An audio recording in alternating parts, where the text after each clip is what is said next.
Welcome back, ladies and gentlemen. We are here again with more Collegiate Apex Legends, and today in particular, we've got match point format. That is right, 60 points up to the eligibility match point with only one team on their way to Ohio.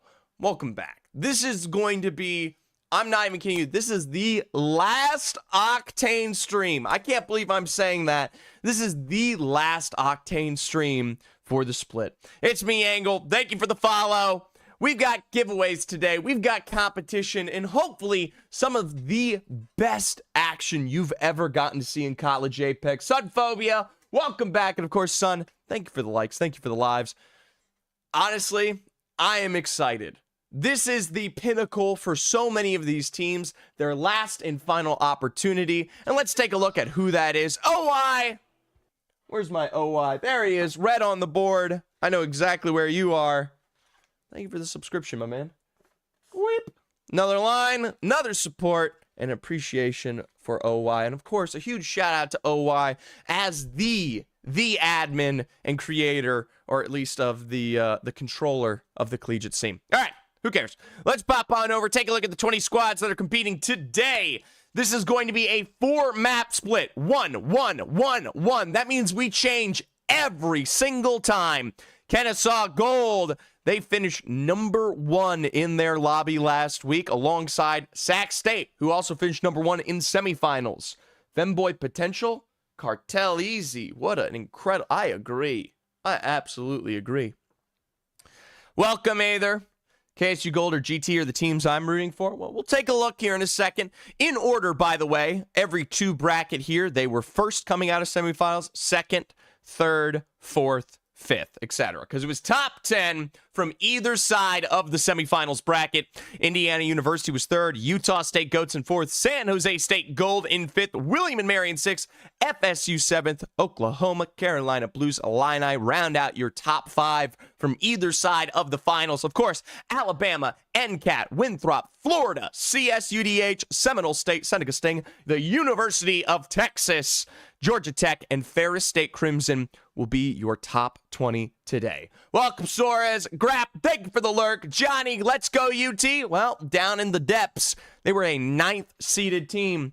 We'll have to see how they fare here as we get ready to start our server. Now, granted, I think everybody is here. There was a slight delay for Georgia Tech.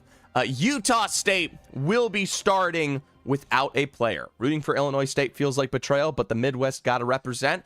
That's true. There's not a lot of Midwest representation, especially with squads like Purdue, hitting bucket, etc. Welcome back, Ash. Good to see you. Welcome, welcome.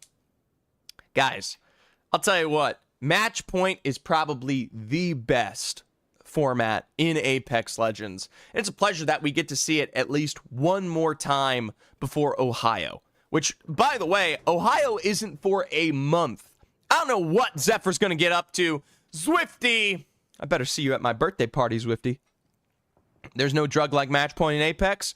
Well, we'll leave it up to the teams to decide how good the hit is today. I put a prediction out there. I said over-under 8.0. The majority of you have actually picked the over for this starting prediction. And hopefully, as we keep on chugging through, you guys will get a deeper taste of some of those predictions here. But hey, we will be starting on World's Edge today. Of course, as we take a look at the overall information here, World's Edge is our start. We'll move on to Speed or Storm Point, then E-District, then Olympus. Okay? So World's Edge, Storm Point, E-District, Olympus. We got Wispedally. And then, of course, if we get to Game 5, it will repeat. And I honestly think this is going to go the distance. In terms of the capacity, caliber of all these teams, this is probably the closest, beyond Premier League, beyond Contenders, beyond Open. I mean, when you get into a playoff situation where you force everybody to compete week through week through week through a bracket format, you're going to get the best of the best by the end of it. So, right now, if you're not at Ohio, these are the next 20 best teams. Also, yeah, Ash, just because Storm Point's removed in rank doesn't mean it's removed in customs. So we will be seeing that today.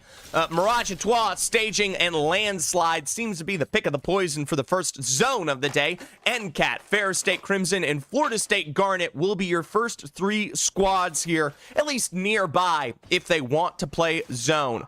Of course, I'm looking at some bigger names. Sac State over there in Monument will be the team to watch. And down in the southeast, Kennesaw State Gold, a squad that is fairly familiar with the southeast when we talk about Georgia. They're going to be out of the stacks, which hopefully gives them the opportunity to play for success. Travis is Caribbean, though. He is true haters. Looks like the Dome might become a new graveyard. I'm going to will a play Apex raid, Prage. Hey, we'll see. It's up to me to be just as entertaining as usual. Now, Illinois State Redbirds aren't quite in Dome territory. They're going to be rotating out towards Tree. Might be finding Seminole State College on the back, rotate behind them. Florida State Gators, they had a little bit of a delay getting into lobby here, but alongside them, the Utah State Goats, a little bit worse. Currently set up as a duo, just Blank and Naxlow. That is the reason why you see the 59 here. Kennesaw State Gold into the Dome. And, well, Texas White out through the mini. They are quickly playing for safety in launch site, but our first knock of the day is none other than Georgia Tech here. Mobile Shield and the reset for the Newcastle all the way on the bend. Georgia Tech Navy, they are not closing that gap, nor do they have the potential to do so. Sitting on an altar, a crypto, and a caustic. It's not the biggest of starts. Enlightened did find that knock on Nicorus, so that is going to be UT in the southern side of the map. Loss of 1. Georgia Tech, not much to say. OU taking it all. It'll be a challenge. I like OU, but I don't know if they've got the capacity to keep up here today, BBG Derp. Enlighten, another following knock after Nicorus there. Quick peek behind the gas. That's the re-knock onto Nicorus. 1 remaining member, and there's a reason why we're watching Kennesaw State Gold as the favorites for today. Double Dancel into the skies above for safety, and for Rect Emporium, not quite a good line there. Texas White, they will have the opportunity to play for reset, albeit I don't know exactly where. The opportunity to do so is somewhere completely far and away, not Lava Siphon, not near Grandma's. They got to make a jump. Florida State Garnet, they've made the jump down and below. A happy home underneath NCAT here on that choke side. Now, if we do go to the hard pull towards Mirage, I like NCAT's position. Playing that height, finding your way down, that's the best spot. Seneca Sting versus Oklahoma here. Wherever you are, Derp, this is your fight to behold. A couple of nades back on the Sting, and they're going to have to buzz their way to safety. Maybe a hive ahead. The breach shot from the Hemlock. It's probably some of the most damage I've ever seen from it in point blank. But for Oklahoma, they're really taking their time. Gibby Bubble is down, and Mad Maggie Ball, well, that's about as sad as it gets for Sumatra. No Mad Maggie Ball, and the safety of the Gibby Bubble allows Oklahoma to run right back into Skyhook. Seneca Sting, they don't even realize. Oklahoma, Boomer Sooner swindled here on the northern side of the map. Alabama, they're going to fly on in as we start to stack up our POIs ahead. Alabama right next to Fair State Crimson. The peek onto Abysmal is the first thing that we will see. But granted, remember, these shots go awry. You will take a fight on the side. Guillermo forced to drop off, leaves the Sparrow ultimate there. But Fair State Crimson just as low in return. Problem is, the minute they drop down, you've got Georgia Tech, Florida State Garnet peeking outside of these houses and taking KP as they can. That's right, real college teams and real predators on the map. Now, NCAT, this is the squad. Like I said, if this continues to work its way out west, you play from that high ground, you have complete control over this lobby. Seminole State College, they've got their own nades a-chugging here.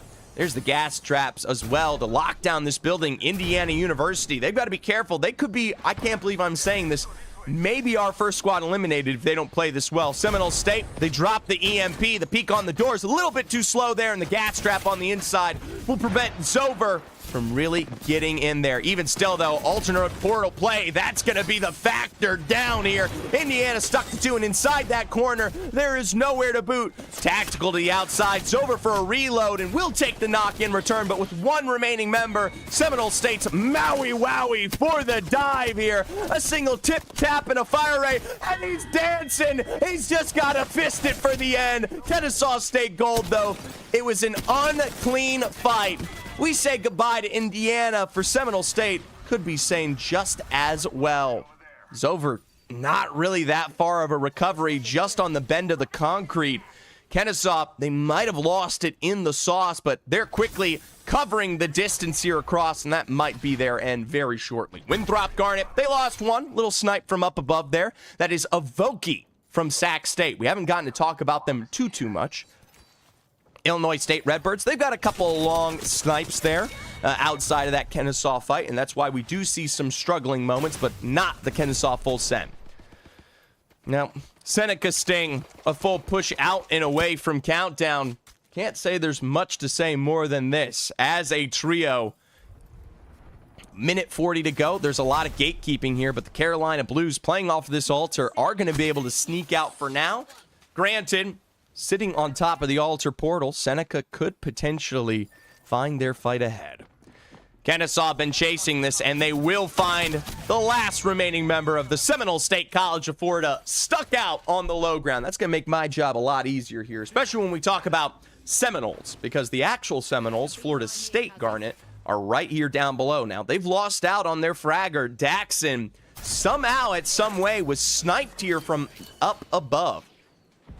We'll see how they pull this one together.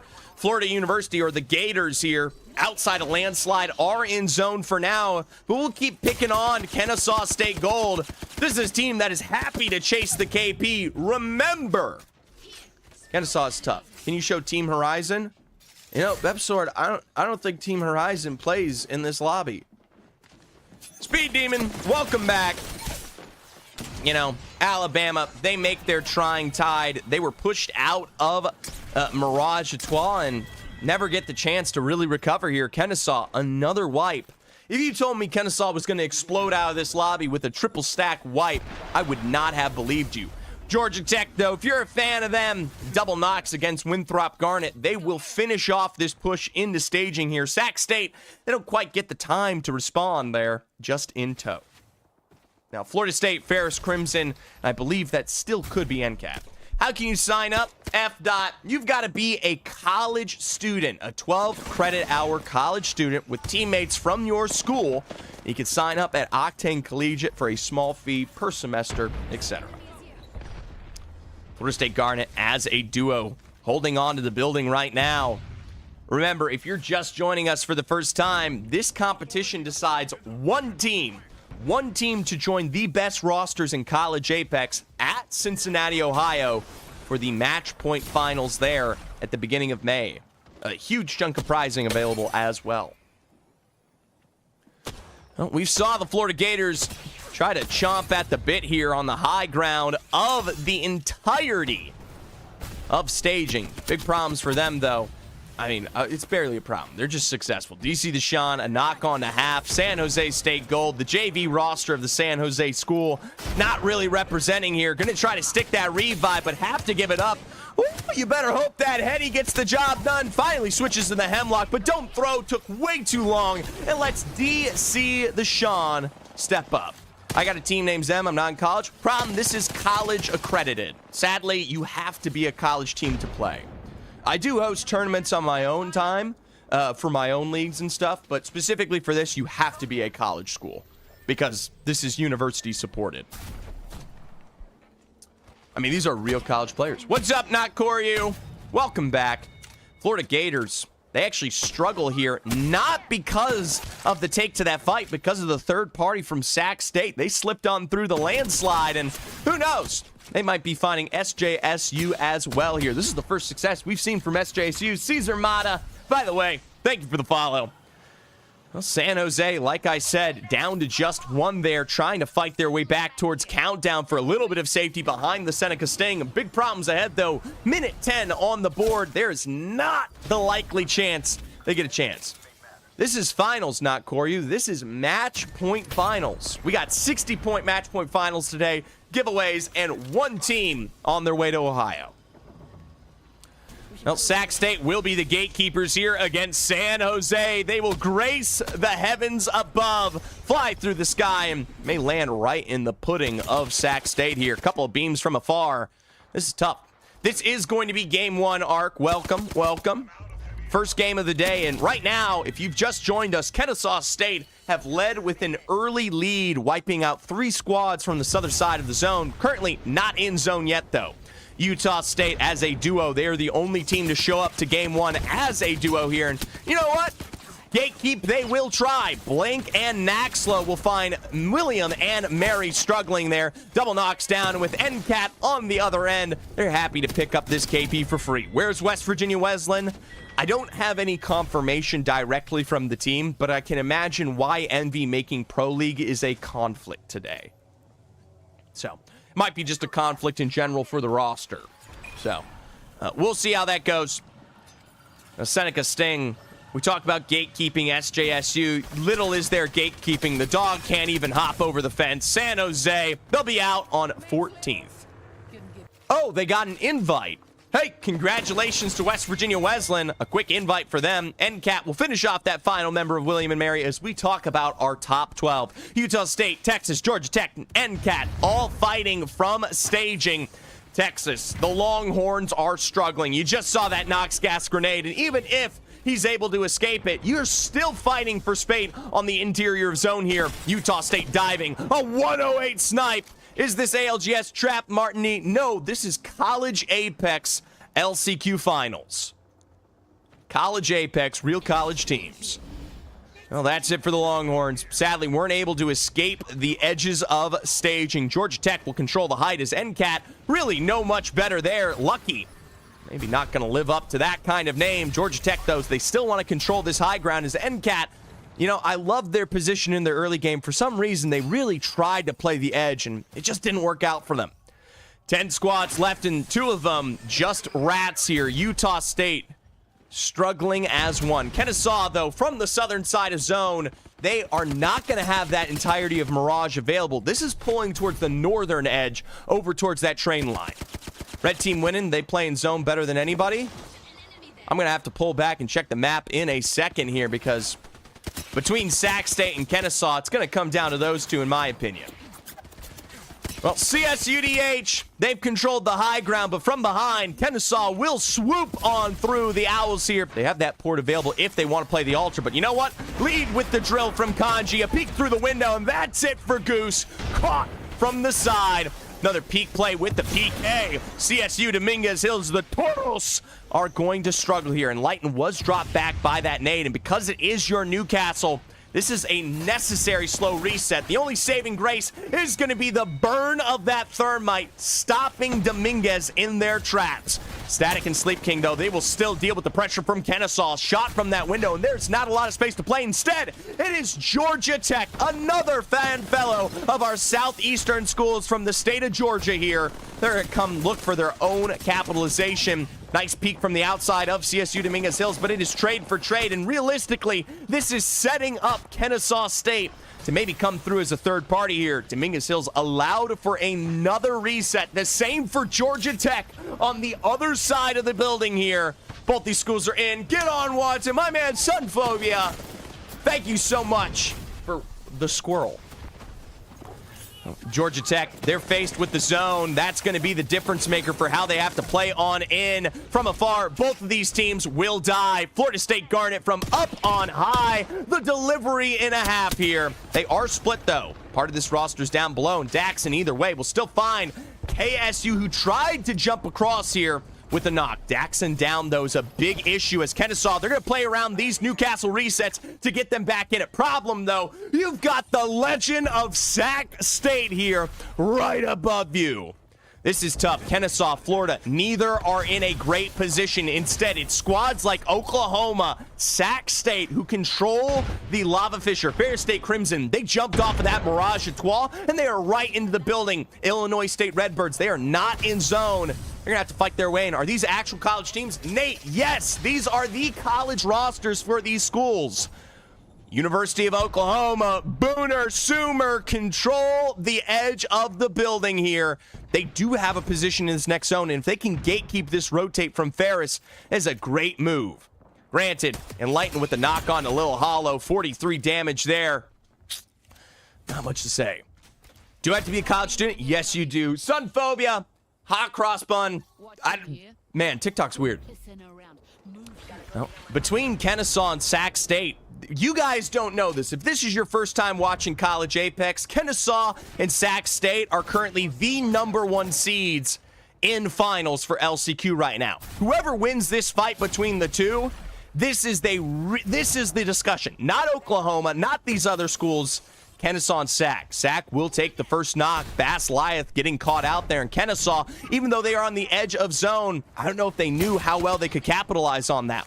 What does the winner get? The winner gets a seed to Cincinnati, Ohio, where finals will be held here. Kennesaw with the peak play. Bass Lyeth, a re-knock there. And Rect Emporium, no better. Shot from the side of Beaufort. Kanji just as quickly. And the Illinois State Redbirds are going to sweep on in. And that is a problem.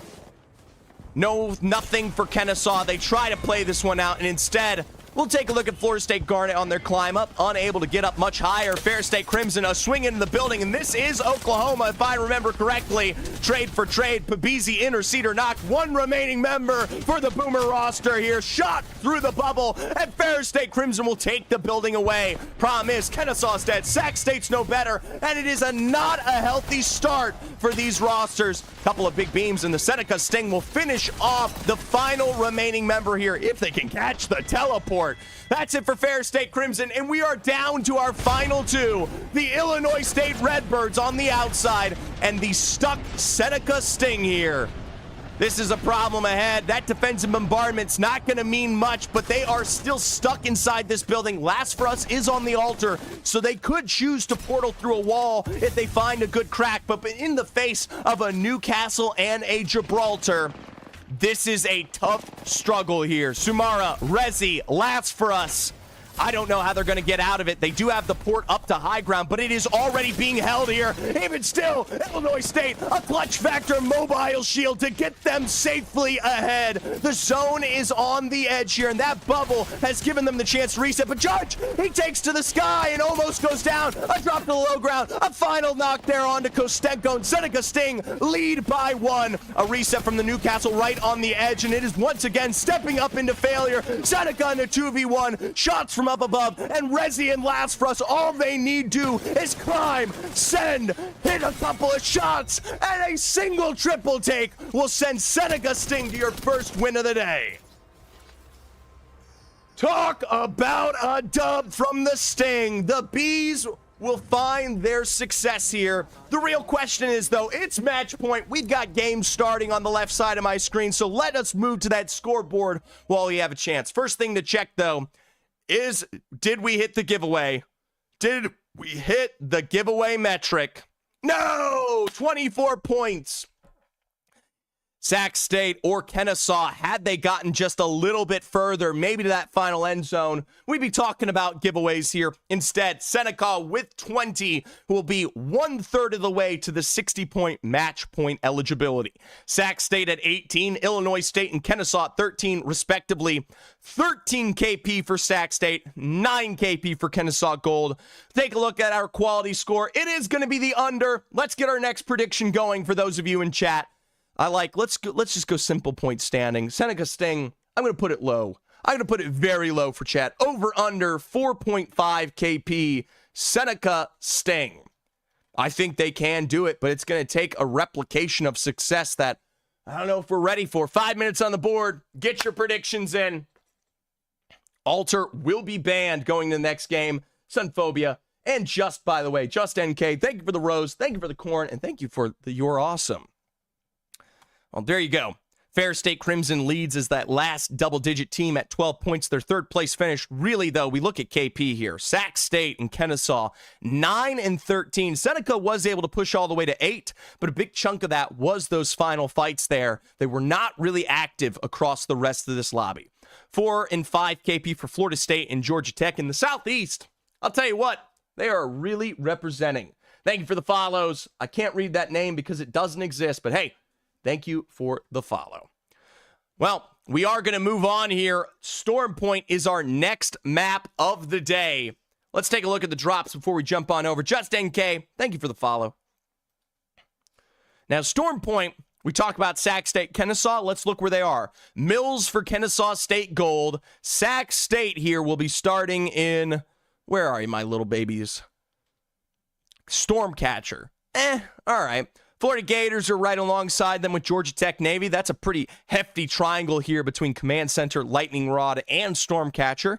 Of course, we always look towards Devastated Coast and Launchpad. That usually balloons into a fight here. But realistically for now, pretty calm. Kennesaw, they've got University of Oklahoma, a quality team, but if they want to push up towards that northern side, Texas and Utah State and Carolina Blues could be free pickings. Florida State Garnet, they'll take center side of map, and that is usually, I'd say, a good economic advantage for playing out these end games. All right. Remember, you've got to get to 60 points. This is how match point eligibility works. You have to get to 60 points and then win the game afterwards. Let him cook. Sonophobia, you are my #1 supporter today. Sonophobia, thank you so much. We're racking up. We're almost to a nickel. Talk about crazy. I don't know actually how much they're worth, though. All right. Well, we had a little bit of delay between games there. Hopefully, as we jump back in, no, sadly, Utah State are still missing one teammate. Sumara Kill had an apparent issue there. It looks like for the Seneca Sting, they took the break just slightly because they did win that first game. I promise you, if they didn't win that first game, we wouldn't be doing jack shit for them. No, I'm kidding. We're fairly forgiving. We're fairly forgiving here at Octane. Well, server starting. Storm Point will represent for game 2. Remember, we do move on after this to E-District and then Olympus. Every single game, you will change maps here. So, if you have a favorite position, a great POI you like to play at, or something you were able to nab in draft, can't exactly say that will benefit you in the long run.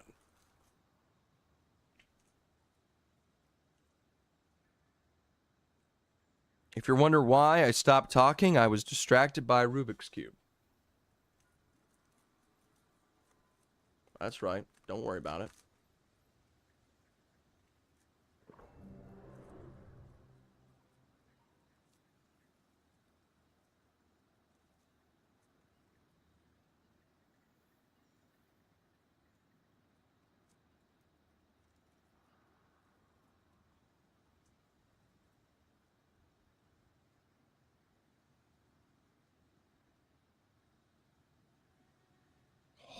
I did it. I'll come cloud them up. Caden, you can clow them all day long. I don't know what that means, but you get your ass over here and you clow them up. By the way, thank you for the Dolphin Sunphobia. Let's jump back into our second game of the day here. Storm Point on the map. And of course, Seminole, William, Seneca, Winthrop, Ferris, Indiana, Alabama, NCAT, Oklahoma, Illinois State, Kennesaw, Utah State, Texas, Carolina, Florida State, CSU Dominguez, Georgia Tech, Sac State, Florida Gators, and San Jose still have plenty of time to catch back up. Sonophobia, thank you for the necklace. What are we... Are these all worth 1 cent? That's like... I think that is the funniest thing about TikTok. You can just drop spams on spams. Backpack here, level 2. Well, nonetheless, I appreciate it. It is funny, though.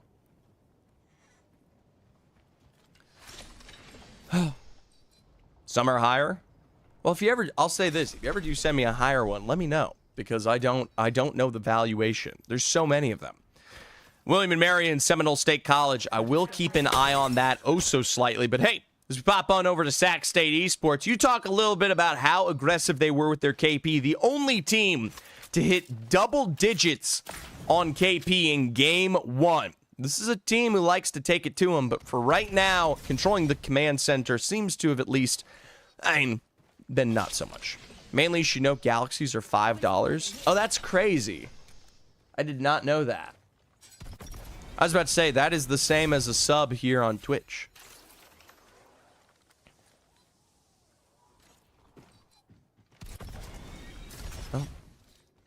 Not much to say about Sac State here. They tried to control Georgia Tech on their rotate out, but didn't lead to much. Instead, we'll pop on over to North Carolina. Oklahoma peeking through the low ground. Already found the knock of one onto Revy here. Horizon Eclipse, truly no better on the side. Going to be NCAT, completely wiped out as your first roster of the day. I mean, that is a shame. That is a distinct shame. Shout out to the Oklahoma squad. William and Mary, not much better themselves. Seminole State, I talked about it. I called it out. I said, you're going to see that fight towards the southeast there. And Seminole State, they were the benefactors at the same time as Oklahoma. So shout out to them. William and Mary and NCAT back to the drawing board. You're going to find success hopefully on E-District instead.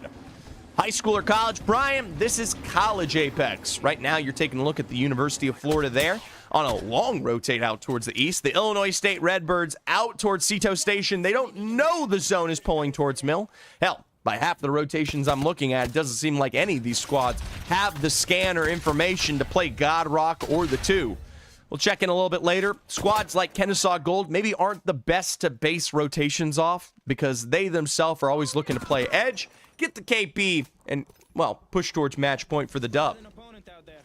Illinois State Redbirds, though, right on that edge of Jurassic. We could see something explode if Kennesaw gets right behind them. Instead, Fair State Crimson, a slide down the hillside will lead them stuck maybe in the mud. Alex is low here, though, for Winthrop Garnet, and that doesn't give you the confidence to go for this push play.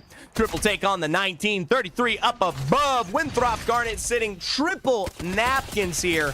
Another 39, and from this high ground, I mean, the only problem is the distance between you and them. Oklahoma will pop on over to a Southern v. Southern fight. We've got a little bit of SEC action here. A trio versus a solo. They already finished off 2 for Alabama, and the Illinois State Redbirds, well, they will swoop on in here to see if they can get to capitalize. Problem is, little dome down, and the heels from a confident fight means that Oklahoma are happy to take another exchange if they want to. It's a big lead for the Boomer Sooner roster here. We'll see how this goes for them as they are technically stuck, but always willing to take a fight. Seminole State College, first team to get eliminated, or first team to get an elimination against William and Mary here at the beginning of this game, fighting their way into Pylon. They could choose however they want to. There you go. I was about to say, they've got that portal available if they want to cross that gap. Seneca Sting, though, they were the winners of game 1 here. So it's going to be aggro versus, well, proven success. Carolina Blues, the holdout in checkpoint. I'm kind of surprised so many of our teams are taking their time in zone today. I really thought we'd see them be a little bit more aggressive about getting in there. Are they all Diamond Masters? Skill vary. I would say a lot of these squads are within that Diamond Masters range, for sure. Granted, it really depends. One of the biggest things you'll see is in college, you just have, no matter what, a large variety based off of who you have at your school to work with. Some schools do get transfers and scholarships on board to build super rosters, but for a lot of these squads, they are just students that go to the university. Oklahoma, Kennesaw, a little bit of a stack here in the spire ahead. Doors closed for now, but Wrecked will blow that one open. A drill from Kanji, and they're getting shot from up above. Welcome, Wizard. Of course, welcome, Schmalz, even though I said that earlier. Maybe.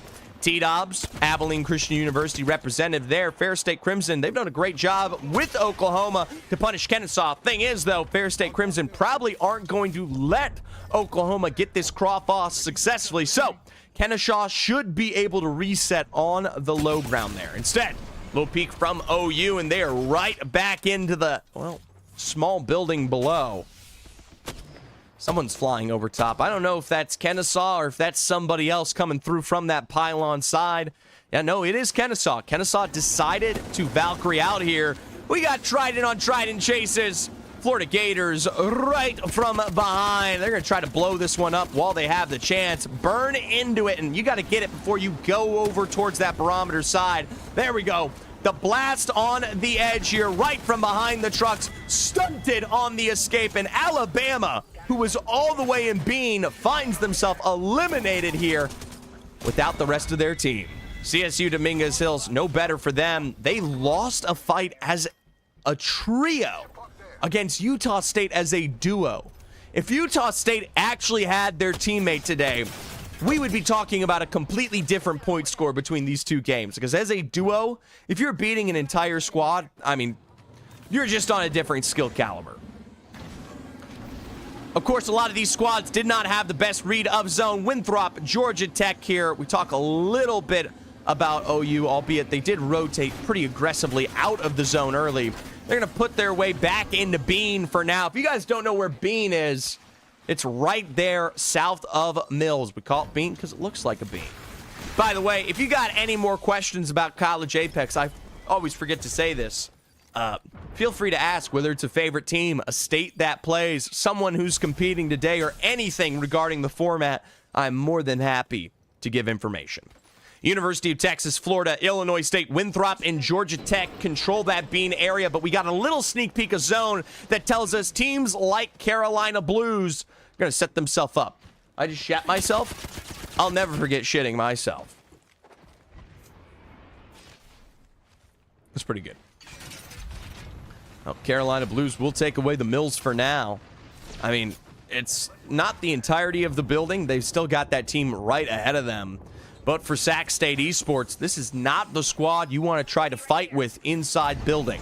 Even still, though, because it is a Mills finish, you will get a lot of squads stacked up on either side of the building as well as up above. And if we're talking about cookies, all cookies are horrible. Double baked are the best. Or peanut butter patties or tagalongs. Those kick ass. Oh. Ferris State Crimson here, Pure, Turbo, and Mikey. They got themselves a little bit of a struggle ahead here. Granted, with Spider's Choke available, no, actually it's not. University of Oklahoma are on the other side, so Florida or Ferris are forced to walk in. Thin Mint's clear. Thin Mints are all right. Tagalong and peanut butter patties, whatever variant you have in your state. They change. By the way, if you guys didn't know this about Girl Scout cookies, they change the name depending on what region you're from. So you can get tagalongs or you can get peanut butter patties. They're the same cookie. They just change the branding based off of regional support. But yeah, those are the best. Just like Utah State are apparently the best as a duo here. Naxlo, though, will get caught out, and Blank as a single member remaining, still being tracked by Ice Wizza here from Carolina Blues. The shield is out, and for Utah State, your best bet is to become small. Blank running out towards the Prowler's Nest, and I think the Carolina Blues have lost them in the sauce. Still, Sheila out and a dive towards the other side, and yeah, he's lost them. Blank is literally sitting on top of you doing tricks on it. Well, a little peek over to the edge, and this could be the difference maker. It is still a 2v1. Blank, still not enough time to get the shield bat off, and that single beam had to be the difference maker here. Carolina Blues are back up to a 3-4, and I don't think you're going to get a chance like that again. Utah State, you hear the pad in the distance. And for now, they will survive as one. Indiana University, we talked a little bit about squads trying to set themselves up above. Yeah, that's it for Utah State. Shot out by both. Well, San Jose State, Indiana, Sac State, and Carolina Blues up north here in the Mills area. Little do some of these squads know this is going to become prime real estate for these end games here. There's a little bit out over towards the east that you can call yourself home, but it is a struggle. Kennesaw, Georgia Tech, and the rest here over on the edge of Bean. Florida State, Winthrop, and Texas. Those are the next best teams. If you're Oklahoma, Seminole State, Ferris State Crimson, you are not in position here. A minute 30 to go, and Seminole State College is still stuck right on the edge. They had such a great start to game 2 here, a wipe against William & Mary, but they never made a true try to get into zone. So back to the outside here. This is still incredibly far away from the beam. They will survive Oklahoma's onslaught, but this is still not an answer for this roster, and you just use Portal. The minute you walk in towards that IMC Armory, Georgia Tech, they could find you caught out there. Instead, let's pop on over the Gators, down through the swamps. You know the Gators will find success. Woo! Double knocks down. Winthrop for no resets here, and there's the full thirst against Abel Bean. A mobile shield will delay for now, but we got the Mad Maggie ball to cause some chaos.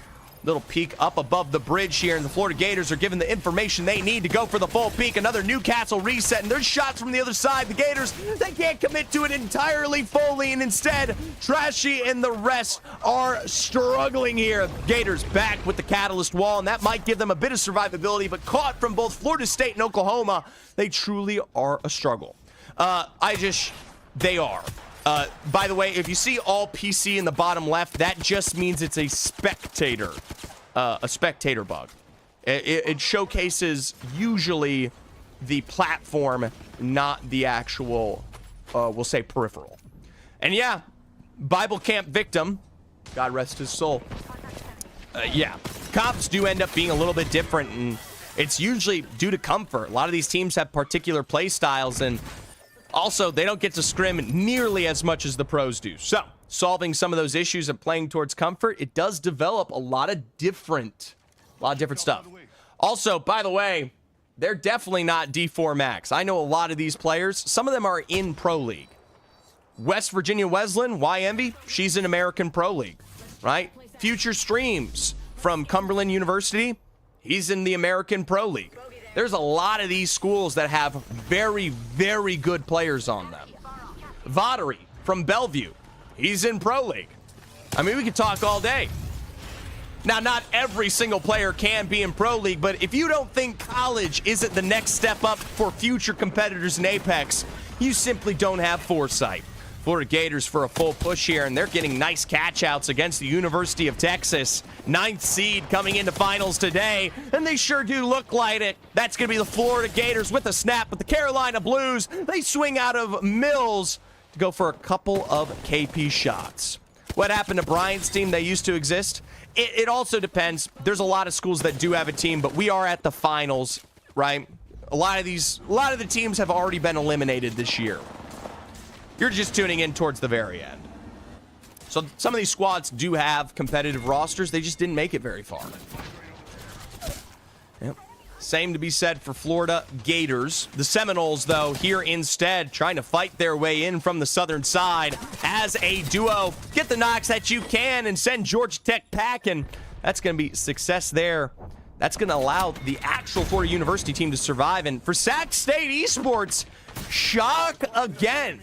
#1 seed coming out of these semifinals here. Sac State has gone down early in 10th place overall. They had the most KP last game, and this time they barely come close to representing. Seminole State College, we talked a lot about their struggling rotate. Somehow they've managed to thread the needle and get inside. I know, like, do you know what happened to Bryant's University? I heard they used to exist. I personally do not know. If they did have a team, sadly, they were not very good for me to remember. I know a lot of these squads. And yeah, college level esports teams from the actual universities themselves. Indiana, the Hoosiers here. Oh, they don't even know. Shot from the back by the Seminole State College, and they are struggling, completely wiped out. Just thank you for the follow. Some of these schools do have scholarships, not all of them. Some of them are student clubs. You got some faculty support and different conversations to be had with every university.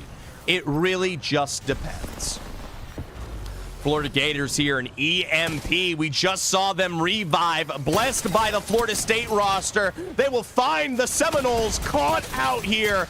You gave them grace and they will take it back. For the Florida Gators, though, it is truly no better. Carolina Blues, who were the first to send this roster into the struggle buses below, will find themselves the easy double knocks. How does everyone keep letting Florida reset? Well, hey, Carolina Blues did not. I can tell you Sac State's club team, that is true. Sac State is a club school. San Jose State, they also are going to be eliminated. Top 5 down, we're up to Kennesaw, Seminoles, the University of Oklahoma, Seneca Sting are winners of Game 1, and the Carolina Blues. Now, I had high expectations for Kennesaw State Gold, but getting shot out by Zover here, the only difference maker is going to be, well, the EMP that slows them down for now. Even still, another peek to the outside there. Mr. Ranger will get burned by the thermite. Kennesaw, if you're not careful, you have already faced reset. I like the portal play. That's going to give them the safety they need to maybe get a reset off, but you can see in the tickings down below that Zover is already losing health here. It's no true answer. It's no real response. You're already back up to height. In Seminole State College, they traveled less than 2 feet. Kennesaw are on their reset, and there's the scan from up above. Seminole still haven't had the opportunity to play for their own recovery here, as Seneca Sting have stepped up above the Mills to control any one of these rosters here. We could be looking at 2 Seneca Sting dubs in a row. It really depends on the quality of these rosters here.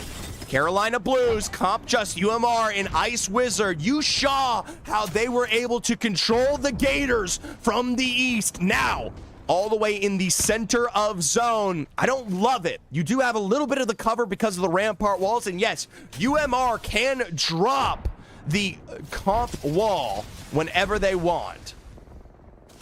But I mean, it is tough. You're going to have a little Seneca Sting peek you at some point, and it's going to be a struggle. Little nade spam there against Seminole State. 17 seconds to go, and I'm pretty sure most of these rosters are in. Grap, thank you for the 65 stream streak. You may be lurking, but we still appreciate it. Seneca Sting, that knock on to Kennesaw State Gold. If they do not have the angles here, yes, Wrecked Emporium will go down. It is a split pressuring. Even from 5 squads remaining, Kennesaw will fight this out, but another peek from up above will stop them in their tracks. Instead, it's finally Seminole State, a rotate out towards the castle wall, and Kennesaw never even makes a response. They barely try to survive. Seneca Sting from up above, they'll pressure Carolina Blues back, and with one final shot there, that could have been Comp Just stuck out. The only team we have not talked about is Oklahoma. Boomer Sooner here, stuck on the interior. This is struggling. KSU had 0 shields. Well, there you go. There's your answer of the day from Uber. Seneca Sting is actually, Seneca Sting is playing way better than I think any one of us expected for today's competition. But hey, it's how you deliver. 9 seconds to go. Carolina Blues on the outside, up above Seneca Sting. We'll see if they can hang on to this one, because right now they are primed and ready for 2 dubs today. On the interior, Seminole State College in Oklahoma, they have to find responses for how they're going to get out here, whether it's the bubble for the rotation, if they've got the castle wall available. I don't know if any of them are playing Catalyst or Ramparts, but look for Seminole State. They barely have anything. They've got an EMP, maybe a Nox gas grenade, and a portal if they can make it work. Oklahoma's a little bit better. They got the bubble in Newcastle, and that's a little bit more comp direct. Minute 30 to go. Carolina Blues will control. Seminole finally forced to step into Oklahoma here. Bubble's already down, and that's going to be the EMP to break it on its crown. Oklahoma never gets a chance to truly compete here, and they'll be our 4th team eliminated. Now, we really turn towards Seminole State College. They are the only other squad stuck on the interior here. Carolina Blues, look at this. Taking their time to control. You just have to make sure that Comp Just doesn't go down. Instead, it's one rotate into the rampart walls ahead here, and Seminole State are immediately pressured back. Instead, pressured on pressured. Seneca Sting, they're going to be able to play the outside of this wall, but if they don't respond to Seneca, or they don't let Seminoles... Oh, I like this. Okay, good. Lifeline ultimate down. Safety for now. That's going to give them space. Problem is, you still have Seminoles on your back. There's the nade on the interior. A gas trap down. Sumara will face knock number 1 of the Sting, and this should set up the Carolina Blues for the dub here. Nice dives from up above. Seneca will be eliminated, and it is a 1v3 situation. Playing this expertly. A dive to the zone, and with a couple of final shots, the Carolina Blues will be your victors of Game 2. You know what? Well done. Well done. First with 1. Oh, hey, Joaquin, let's take a look at that scoreboard, because the Seneca Sting, they showed us a competitive game last time around. Carolina might not have done the same. Your scoreboard right off of the bat here. Game number 2. It is going to be a 21-point finish from the Seminole State College in second with 12 KP. The Carolina Blues, you lied. It's a first place finish with 8 KP. Shout out to Seneca Sting and Oklahoma here, though. 10 and 11 KP respectively. I asked you guys over under on 4.5 KP for Seneca Sting. You made a good choice. It was the over. Florida Gators are the next closest at 9, but that really ain't much here. The overall standings now, Seneca Sting are 23 points away from match point eligibility. Seminole State College, a fantastic second place finish with 24 points, puts them 8 positions above where they once were. And Carolina Blues, that dub will thrust them into the top 5. Remember, though, hey, Golf with Walt, thank you for the follow. Only one team can carry a spot to Ohio. Cincinnati, Ohio, May 2nd and 3rd here. The final competition of the split. Only one team from this lobby will join the rest of the colleges that have already qualified. Hey, T. Depresso. Thank you so much for the follow, Depresso. Valkyrie will be banned out here as we introduce E-District. And remember, that kind of rotation, it is going to benefit a lot of these squads here. And for most of them, maybe switching up to that Wraith is going to be that next option. But we talk a lot about how Gibby, Newcastle are still on the board. I worry about how and who gets in. Who's playing? Snow. Here's playing. We got Seneca Sting, Seminole State College, Sac State, University of Oklahoma, Carolina Blues, Kennesaw State Gold, Illinois State Red, Ferris State Crimson, Florida State Garnet, Florida Gators, Georgia Tech Navy, San Jose State, Utah State, Indiana, NCAT, CSUDH, Texas, William Mary Winthrop, and Alabama. That's who's playing. But yeah, let's hop back in, hopefully starting soon, to our third game of the day. Thank you for the cat. Is that Elixir's KSU? It is, in fact. Oh, I didn't pick a prediction. All right, last thing before we get into game. One quick prediction. Let's do a player standing one. You guys know I like that one. Oh, this is a close one. Who gets more kills here? We've got Sumara Kill from the Seneca Sting, Bofer from Sac State, and Maui Wowie from Seminole State College of Florida. 5 minutes on the board. Snow, or SV No, thank you for the follow. I appreciate that, and I appreciate the kitty cat even more. I don't know where my kitty cat is. He's a baby. Oh, he's in his crate. He's very cute. Well, server's starting. Oh, I like that name. Hulk Shares Taco. Thank you very much. I appreciate that. Hulk Shares Taco, thank you for the follow. Going big today, 2K. Ooh, Uber has just laid down 2,000 points on to Bofer here. Folks, this is 2,000 points on Bofer. Can I get anything? We got 20 on Maui Wowie, 40, 50, 60. There's the bets running in. 5,000 on Sumara Kill. Hey, TikTok, Hawkshare Taco, whether it be a freestyle, whether it be a roast, no, SV No, the TikTok. Thank you so much. Ducks are cool. Thank you for the follow. And Worley Bird, thank you for the sharing of the live. Let's hop into game number 3 here. Third of the day. Nobody is match point eligible yet. For my new viewers, I'm going to explain this one more time here. Match point in Apex Legends. You got to get to 60 points. And then you have to win the next game. That's it. Once you win, you are on your way to Cincinnati, Ohio to join the best teams in college Apex. And you know what? I actually have the prize pool here because I had to send it to someone. In Cincinnati, Ohio, you are competing for, wow, that is a lot of money, $5,500. $5,500 for these students here. Just put 5,000 on Beaufort. VOD, aren't you locked in today? You got Pro League later. Come on, man. Let's lock in. Lock in. Put 5,000 on Beaufort. It's a good one. Sadly, Utah State is a duo today, and it's a struggle. Did someone actually bet 5,500? No, Ian, we're talking about the prize pool. This is, betting's different. That's something else we're doing up here on the Purple. But I will say, the prize pool for Cincinnati, Ohio is $5,500. The prize pool for San Antonio should be about the same as well. These are the last 2 lands of the season for College Apex. If you're just joining in, you've missed multiple competitions of finals and thousands.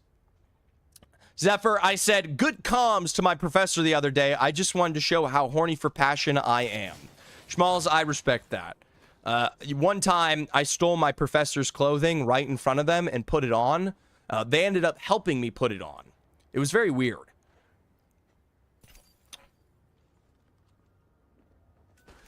"20 teams on the board, and Seneca Sting, we're close to being a winner of both games in a row here. Last for us, Rezi and Sumara Kill. They're over towards the stadium, maybe for a fight ahead against Indiana University, but the Hoosiers taking their time. Instead, Seminole State, close to being winners last game, will find San Jose with their pants down. Half already eliminated, and It's Me Angle and Don't Throw, well, are going to have to really live up to that one. They've split, one towards Neon Square and another maybe up and out of Blossom. This is a struggle. Tough to say. University of Oklahoma and CSU Dominguez Hills. This could be the next explosive fight ahead. Oklahoma trying to maybe scry down from that northern side and deliver. Yeah, Oklahoma teleports underneath. Triple whites. This is as early as it gets here. Interceder are saved, and Pabisi already dealing with gas thrown down from Sleep King. This is a tough fight to get into. And you know what? I like the fact that they're offering the opportunity to rotate out with the evac there. Granted, one good peek from Oklahoma, and you can get knocked. Have the teams for champs been announced yet? Officially, a full announcement has not been, but you can calculate and see who has been invited just by knowing.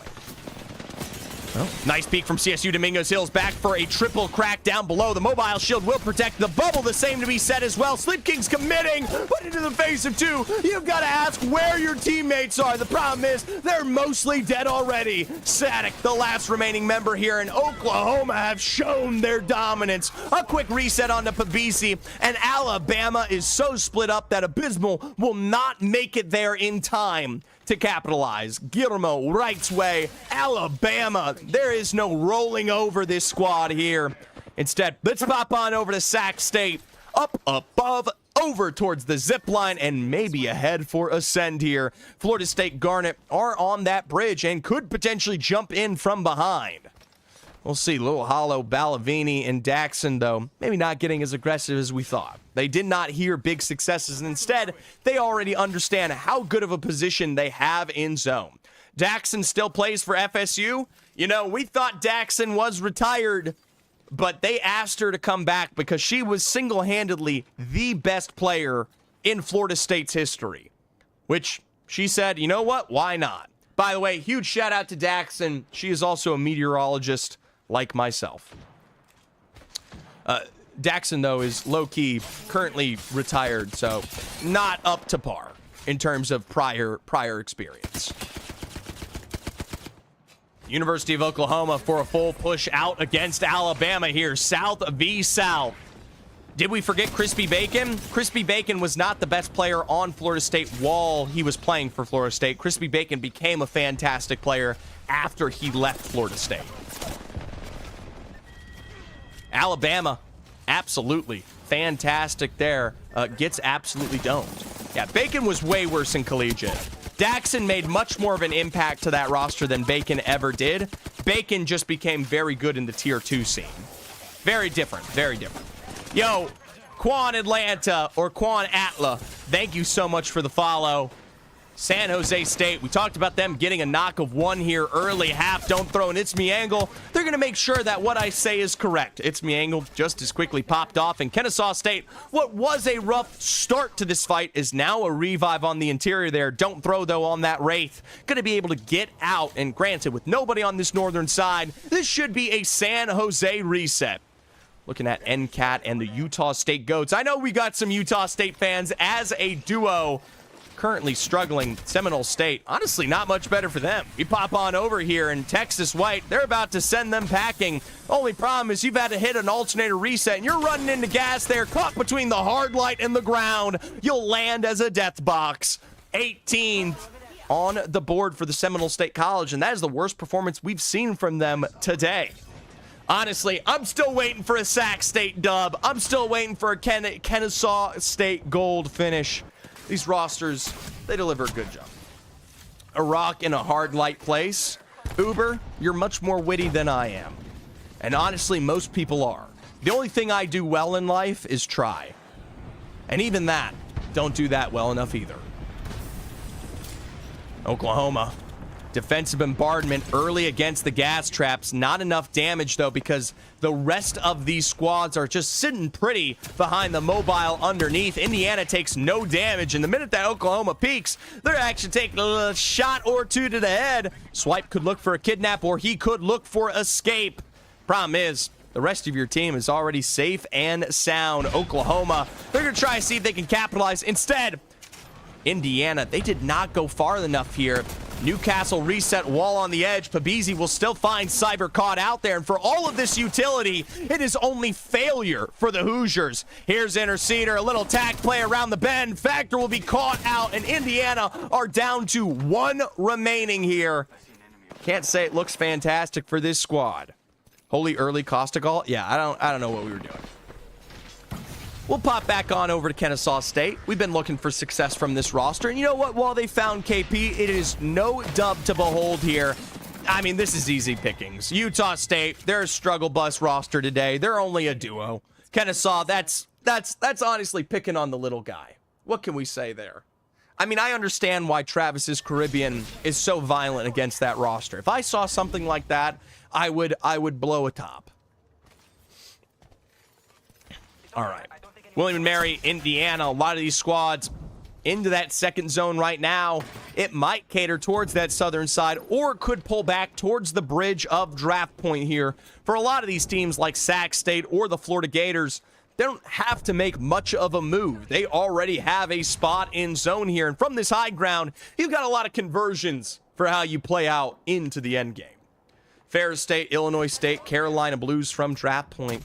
I mean, this is also still in zone, albeit we do tend to see it get cut out here as it goes on. William & Mary, Indiana, Oklahoma, these are teams on the edge. The Florida Gators, I can only imagine this is Sac State trying to get a little crafty with it. Try to play for a kidnap, but doesn't lead to much. Who's playing? This is basically ranked. Hey, hold on. Don't say this is basically ranked, guys. There's 18 squads remaining, or 16 squads remaining on a round 2 close. In ranked, there'd be 4 squads remaining round 2. Hold on. Let's not pretend ranked is better than this. Ranked is atrocious.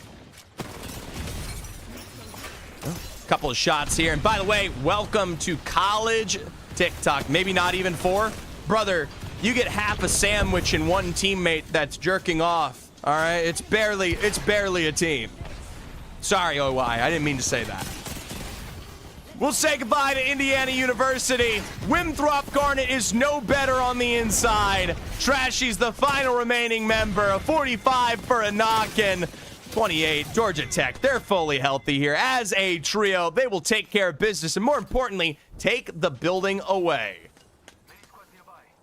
Yeah, no, this, by the way, Rays, is College Apex Last Chance Qualifier Finals. So, this is a match point tournament, and the final team, the number 1 squad, will gain themselves a ticket to Cincinnati, Ohio to compete for $5,500 in College Apex.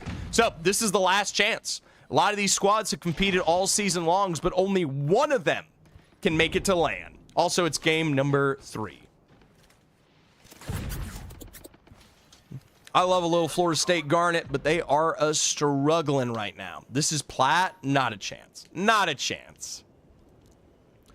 I can't believe San Jose, Oklahoma, William & Mary, NCAT, and even Kennesaw State Gold up there towards that northeast are taking their time. This is distinctly a draft point zone. Now, granted, this is tough.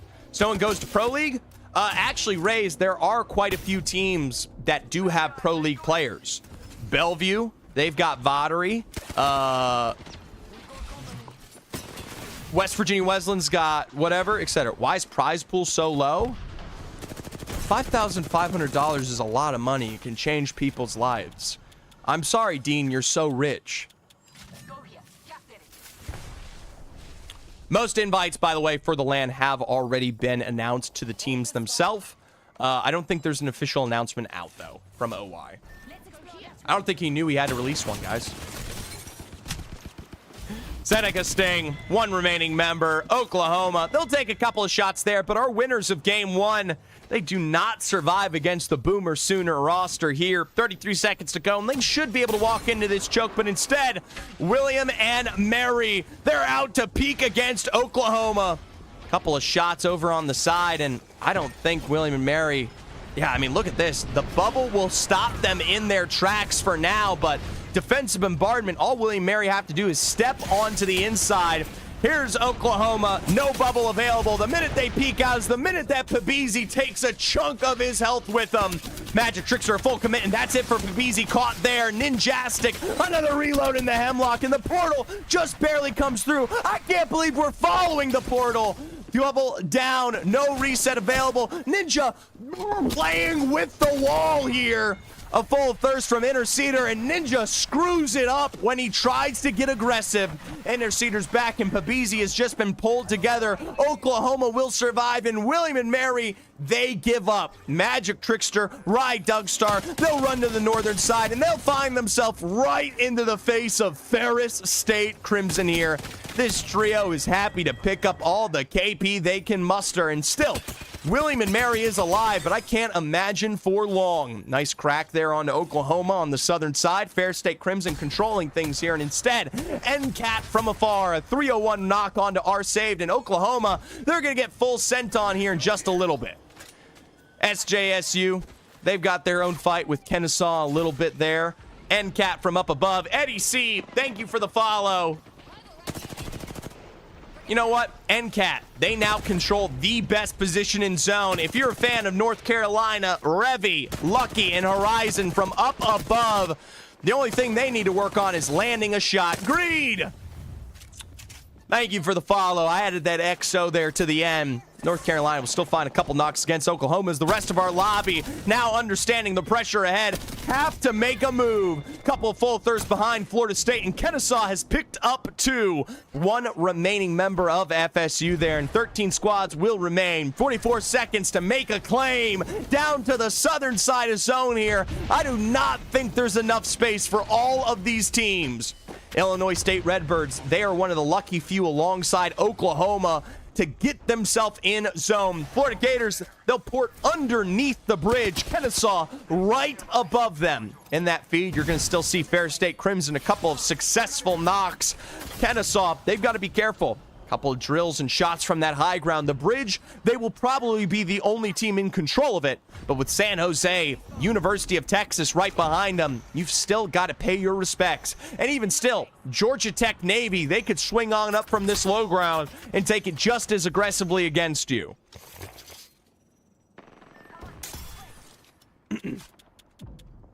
All right.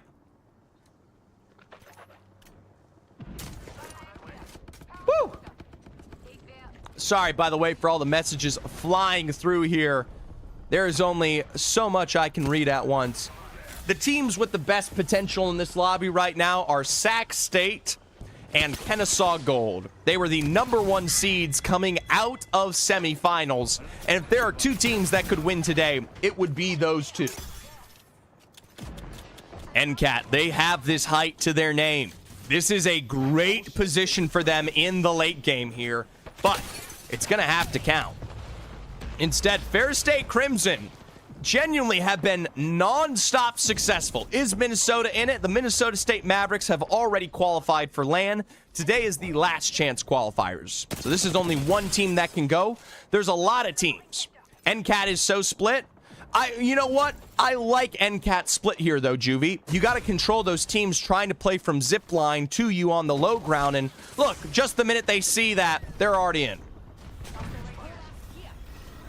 Game 2, it is not just game 2. Valkyrie is also banned. This is game 3. You don't see Alter, you don't see Valkyrie. Illinois State Redbirds, love or hate it, Kennesaw will face Knox here from afar. And gosh, for a team with such potential, what is Kennesaw doing? Why is this roster failing today? TJ, YO Spam, thank you so much. It is a match point finals, 60-point match point, and Rays, thank you just as much as well. Well, 18 seconds to go. Fair State Crimson, they face their end at the hands of pieces of these couple of squads. University of Oklahoma, they take themselves to that high ground, and we'll find a knock on to Revy.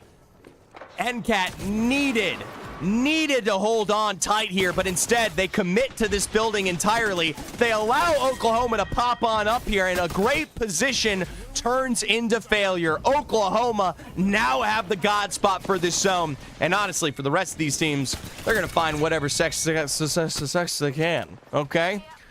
Georgia Tech Navy, little rotate for them to clear out the embers of the Gators here. Florida State are struggling for now, but they are still in it. Illinois State Redbirds, we talk about minor advantages, a little high ground, a little oopsie-daisy peak there as Georgia Tech slide underneath the stairwell.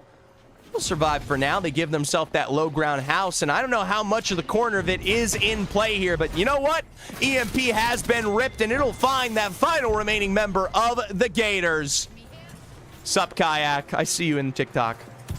Sunphobia, thank you for the cake. And by the way, thank you for the peanut. All right, Illinois State and Georgia Tech, they barely have a spot in zone. 6 squads remaining. We will talk about Oklahoma with a double knock drop here against Texas White.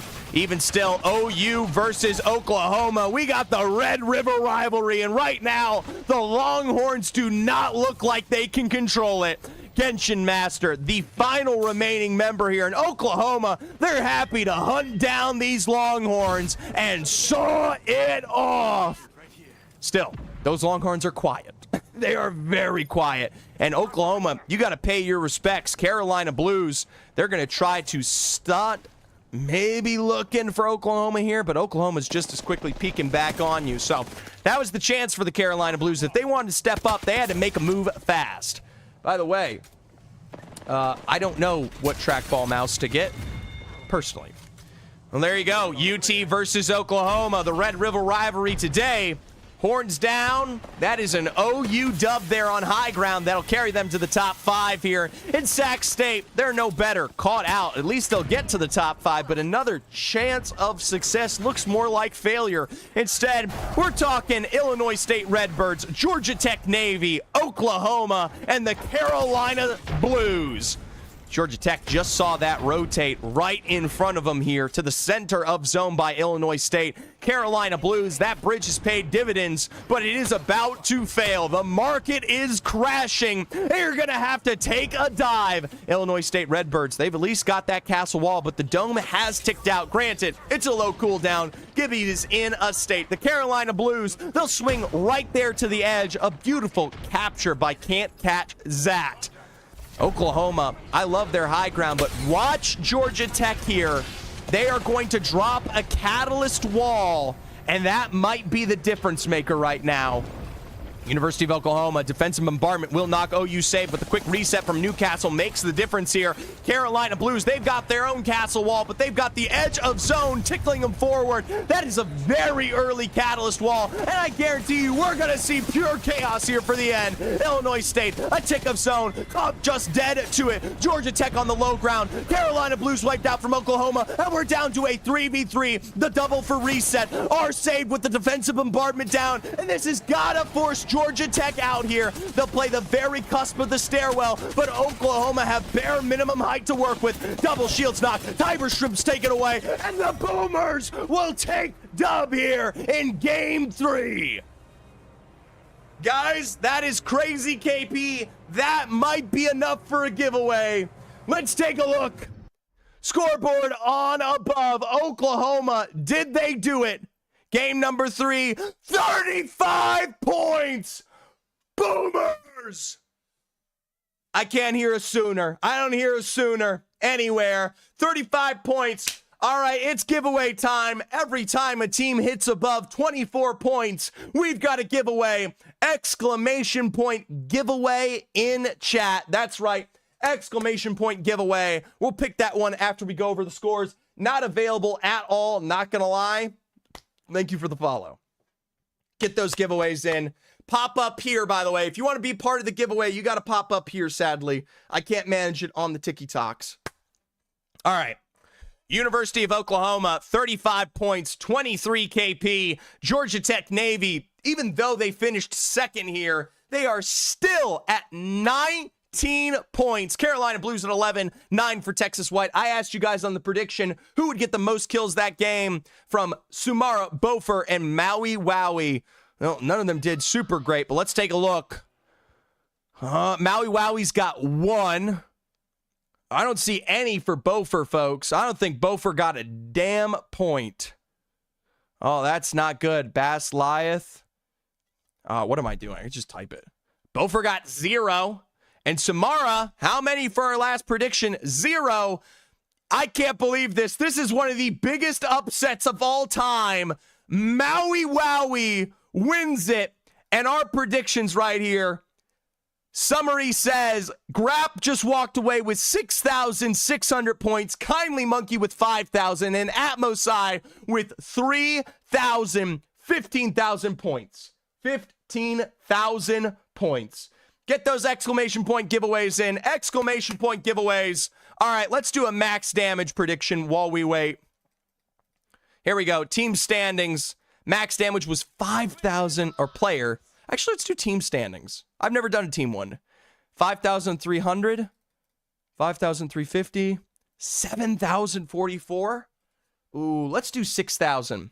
All right. Team damage over under 6K. Game 4 over under. Here you guys go. 5 minutes on the board. And without further ado, it's time to pull for the giveaway. I've only got 21 users here. 21 users on the giveaway eligible. Last chance. I'm going to count it down. 10 seconds. 10 seconds, then we'll pull. Here we go. 1, 2, 3, 4, 5, 6, 7, 8, 9, 10. That was your chance. Here we go.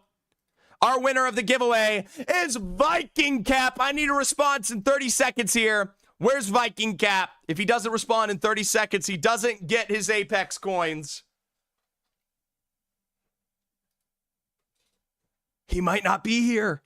15 seconds to go. Where's Viking Cap? Where's Viking Cap? 20. Count it down. He's only got 5 seconds. 5, 4, 3, 2, 1. I don't see Viking Cap.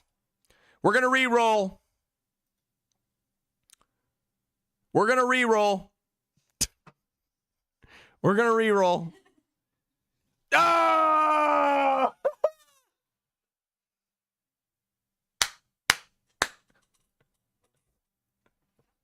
Congratulations to Schmalls. He is the winner of the giveaway. You know what? We had to re-roll Atmosai because duh. But congratulations to Schmalls. Congratulations. Get in contact with me after the stream. All right? After the stream, send me a message. Atmosai isn't robbed. I'm just not going to pay myself. All right. Here we go. Game number 4 already underway. And once again, to remind the folks at home, I am now going to reset the entries. Sunphobia, thank you for the squirrel. There's the reset. All right. And of course, Schmalls, thank you for the subscription. Little prime from Schmalls here. What color did you represent with? All the way at the top. Schmalls, little green. And there we go. Updated scoreboard. Yeah, we could do the updated scoreboard real quick. Early game, nothing really happens here. Overall points right now. University of Oklahoma is at 56. Seneca Sting is at 38. Carolina Blues at 31. 27 for Georgia Tech. 26 Seminoles. Sac State 25. Kennesaw State Gold at 25. Oklahoma is officially 4 points away from getting to match point eligibility. Wraith will be banned in this next game here. All right, let's pop back in. OU in 5. You know what, Derp? It's very real. Giveaways, by the way, every time we get 24 points or above from a team, we do a giveaway. Little $10 giveaway. And it's 24 points. Thank you, my goat. Hey, no problem. Zephyr was surprised we beat Wiley. You know, Arnold, you got to give me credit where it's due. There's a lot of chances. How often does that happen? I would say about 50% of the time. Every other game, you might see it happen. But hey, even if you don't have a fan of a team, the reason I do it like that is because you become fans of squads that get aggressive and that get a lot of KP. That, you know, you want to see them get to 24 points, even if you don't have a favorite state.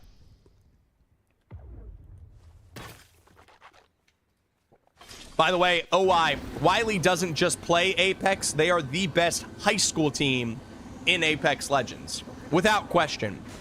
Wiley High School is the best high school Apex team. FYI, I beat them last year. Let's not. Am I entered in the giveaway? You got to, first of all, got to pop up here, but also, giveaway is only eligible when the giveaway is live. So every time we do a new giveaway, I reset the entries.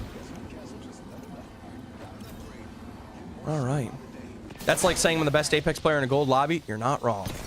Speaking of gold, Pabizi is gilded with gold here for the first knock of this game, and that is 1 extra point towards Oklahoma. Oklahoma has gained 1 point here in the chase towards match point eligibility. San Jose State, if they go down early, they will guarantee the 3 of the 4 that they need here. That is tough.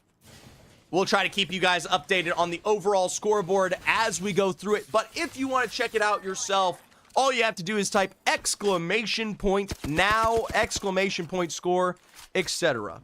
All right. Ferris State, Seminole State, out towards summer universities. Bro, college hollows would go hard. Oh, dude, if I could drop the Texas A&M, the Gig'em, little Aggie hollow, that would go insane. But you have to partner with universities, and I do not think that will ever happen. You know how hard it is to popularize something within your institution and use the logos appropriately? You know how these universities would literally beg to get paid from that all day. Who won EMEA Pro League? I'm not quite sure yet. I did not check it out. Utah State as a duo, Naxlow and Blanks.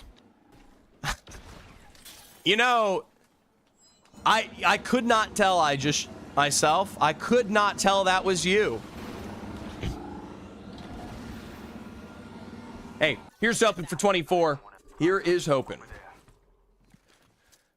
20 squads on the board, and I will say SJSU was able to escape Oklahoma. So as we talk about that overall scoreboard, let me pull it up on my phone here so I can have it on the ready. They are still chasing the 4 points they need to stay on top of the competition. The next closest is the Seneca Sting, who currently needs 22 points. All right? We'll see how this goes. I'm leaving my phone up. Your mom, she watches Zephyr when we play? That's terrible. I apologize to your mother.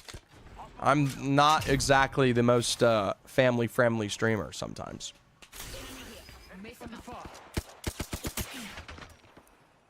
20 squads remaining, and honestly, a lot of these teams are feeling the pressure to try to pull themselves back together. You like the drip, Theozen? Thank you. Here, I'll show you my favorite part of it. Nothing happening, so.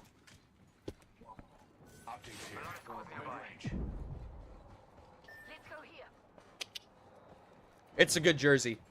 And by the way, if you are a college roster who has a jersey you can send Zephyr's way, I'm not begging for it, but if you have an extra one lying around, I'd love to wear college jerseys during these broadcasts.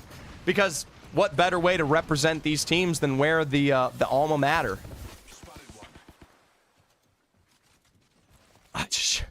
Thank you so much, I just shat myself.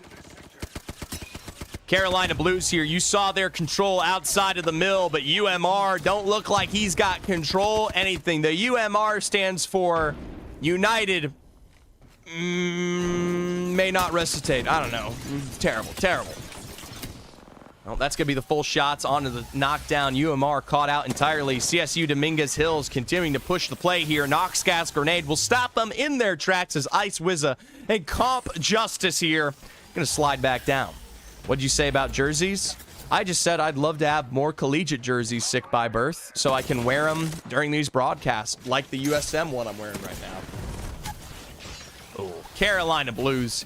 You made a choice, and now you've got to live with it. William and Mary, they'll send you out here. And the Carolina Blues, who were in 3rd place overall, will will start this game with 0 points. CSU Dominguez Hills, they had the early part of that fight there, and even looking towards William and Mary, that breach charge ain't gonna land. Most of these rosters aren't even close. Is Marist University any good? No, they're pretty bad, actually. Miss Swaney or Miss Swaney or Miss Swaney, thank you so much for the follow.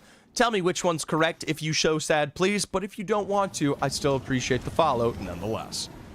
Kennesaw, Oklahoma, Alabama, Seneca Sting, SJSU, William and Mary, Georgia Tech. These are a couple of the rosters, many, who are not currently in zone. I'll give you our intel one from our first Apex team. That would be pretty cool. I'm happy to collect. I am happy to collect. Is Seneca any good? Seneca is doing pretty well today. They're currently at 38 points, second overall. It's honestly, they are overperforming where we would usually see Seneca Sting. I'm not a big fan of the roster stereotypically, but at least for the beginning of today, they've looked pretty good. How's Oklahoma? Oklahoma is currently the lobby leader right now. They are #1 Boomer Sooner up there towards the northern side. They need 4 points to become match point eligible. Mawio or Mawayo, thank you for the follow. That hurts? It don't hurt. It don't hurt. You know the truth. Winthrop Garnet, they're going to have to learn the truth here. Seminole State College with the knock of one onto Trashy, Abel Bean, and Alex. They barely get up to that second floor, but the Seminole State is right here to represent. A couple of big beams as they race from the edge, and it's tough. How do we fall so far from last year's peak in LCQ? What am I looking at Overstat? You know what? It's a different world. Granted, it is also LCQ. The LCQ is one team versus a lot more last year, I'm pretty sure. So you get a different height. We got OU running the lobby. Hey, that's a new development. They got 35 points last game. Contrary to that, it's been a standard climb for them. How do these people get into college teams? Well, Stivo, you go to a college, you see if it has an esports program, whether it be faculty supported or student supported, and then you and 2 other players form an Apex team. Some schools look for it, and some teams give scholarships. So, why are people running Wraith Gibby Newcastle? I don't think that's even possible. Oh, you mean earlier? Yeah, let's not get into that. Does look like SJSU will face almost full knocks here on the edge of zone. William and Mary, they're going to hold out the terminal while they can. San Jose State will be finished off by, I can only assume, the pieces of Kennesaw and William and Mary. And here we go, a full send with the Knox gas to lead. William and Mary for the full slide as the Longhorns will be wiped out by the Seminole State College. William and Mary are very separated here, but we'll still find double knocks against Kennesaw. It is a 2v1, and Kennesaw Gold out in 16th. It is not a Kennesaw Gold day. William and Mary, they will defend as Oklahoma flies on in alongside Alabama. And by the way, Steve-O, all of these students are studying for degrees. Every single one of these students are pursuing their degree right now. Not most, all of them. Every single student that competes in College Apex is a full-time student at their university. So this is as legitimate as it gets. And for some of them, yeah, they're getting paid to pursue their degree in College Apex. If that's you, if you're in high school or maybe you want to go back, I mean, there's always a chance. Well, University of Oklahoma, they're going to try to fight their way in, but first they've got to take care of business against William and Mary. Rye Dugstar, Ninjastic, and Magic Trickster. They are stuck inside that zone, and even for Oklahoma, if they crawl on over towards the side there of the portal, they might find a dose of Alabama. Granted, Roll Tide shot out by the Gators here, and a riot drill from afar. The only problem is the Gators already have a spot in zone. They do not want to commit to Alabama. Let's try to get that full KP. Maui Wowie, NCAT finished off there. Seminole State College on the inside of Summers University are the true controller. Is San Jose still alive? No, San Jose died in terminal to Kennesaw, and then we just saw Kennesaw get wiped out in turn by William and Mary. So no SJSU, early death for them. Indiana Factor, Swipe, and Cyber. Right alongside Winthrop Garnet here outside of Summers. The door's blasted off, and you can see just as quickly they do get a little shots against them. But Sac State, not a sack day for them. Even still, Seminole State College, one knock against Abel Bean there, and Winthrop is down to 2. Oklahoma, Alabama, Seneca Sting, Georgia Tech Navy, the northern side of zone has to collapse. It's time to make a move, folks. Hop on the train and find yourself to the terminals ahead. Seminole State, they're going to find probably the last remaining member of Winthrop here. It has been a Seminole State lead for game number 4, but that doesn't mean it all.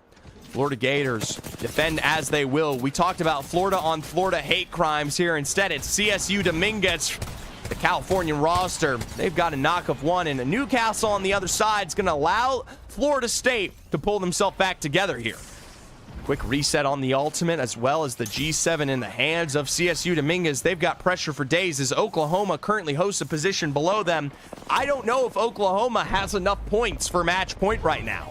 They were at 56 before this game. They only need 4, but at 13th overall and maybe the 1 against SJSU, the job ain't done. A Rolling Thunder for last for us is going to be hopefully the only conversion of a job that will get them further forward. But instead, Oklahoma will wipe out the Florida Gators. And I think Oklahoma have made themselves match point eligible. Utah State's no better. A couple of long shots here. A full commit from Georgia Tech. And we are 10 squads remaining. CSU Dominguez Hills will finish off Oklahoma. But it is guaranteed that Oklahoma are now match point eligible. Who's on Oklahoma? You got R-Saved, Pabezi, and Interceder. If you ever hear me say R-Saved, Pabezi, or Interceder, I'm talking about Oklahoma. When realistically, I should be talking about Georgia Tech right now. Nice wipe against Alabama. No roll tide for them. Instead, CSU Dominguez Hills, they're going to try to make sure that Zephyr pays out another giveaway here. Knock against Tiger Shrimp, and Sleep King taken low. Couple quick peeks inside the bubble, and Georgia Tech, just as quickly as they got those knocks against Alabama, that is a struggle. Last remaining member here. One final snipe out away. The shield swap don't mean nothing. Georgia Tech out in 8th. Currently, SJSU, before this game, only had 6 points. They are 54 points away from match point. How did Ferris get here? There were a couple switch-ups on teams like West Virginia Wesleyan. They are not competing, so they got an invite. That means the next best team gets a pop-up here. Scorpion_CB. Thank you for the follow. Seminole State, Indiana, William & Mary, Florida State, Illinois State, Sac State, and CSU Dominguez Hills are the final remaining squads here, just on the outskirts of Summers University. Honestly, don't know. Does UTK have a team? If you don't mind, I'd love to know what the acronym stands for, because I don't know it very well. You make this very enjoyable and easy to learn. Hey, Steve-O, I appreciate that. And for any of you who also want to ask questions about Collegiate, I'm more than happy. That's Tennessee. Okay. The Volunteers, I believe they do. UGA does have a team. They competed in upper contenders / Premier League this entire year, and they're okay. They did not qualify. Are these players pred or have been prior pred? Some have been pred, some have been diamonds, some have been masters, some have been in Pro League before. It is a wide wealth of teams. There are over 200 college teams, so you get a huge variety of skill. Hopefully today, though, they look a lot better. 6 squads remaining, though. That may say otherwise. Sac State, Indiana, Seminole, and William & Mary, the only ones in right now. Florida State Garnet and Illinois State Redbirds going to slowly walk their way in. I don't think a single team is going to lose their chunks here because Summers University are still in it. In this lobby, I only think there's like 1 or 2 preds. That's good. This is awesome. Your casting's so good. Hunter Howe. Unnecessary glazing. I am not a donut, but I still appreciate nonetheless because I have a sweet tooth. And by the way, any more questions, happy to answer. And if you like it a lot, consider supporting, sending a follow up here. Is there a collegiate player you know who have gone to pro play? Recently qualifying in LCQs or the Open, we just saw YMV of West Virginia Wesleyan make it to Pro League. Vattery is in Pro League. He just pseudo-qualified. He was invited. Future Streams is in Pro League. These are all collegiate players alongside teams like Cumberland University or Bellevue University or West Virginia Wesleyan who are in Pro League currently. They will be playing this split. So yes, there are college players, and there are a lot of players who have been in Pro League that now currently compete in Collegiate. Bellevue has Muffins, who used to play for Complexity. Bowser, who was from Renegades and a couple other squads in early Pro League, he came through. Would you say college plays big opportunity? I think it's going to become one of the biggers. Sac State, they got themselves the opportunity of a lifetime here. Triple on the side. Beaufort and the rest, though, ticking on the gas. And Mr. Ranger from Seminoles, the best chance of survivability these squads have. Mr. Ranger, this is a struggle, though. Double knockdowns aren't going to hold for life, and Sac State are incredibly healthy there. William & Mary will die to Indiana. The Hoosiers find their success on the outside of zone.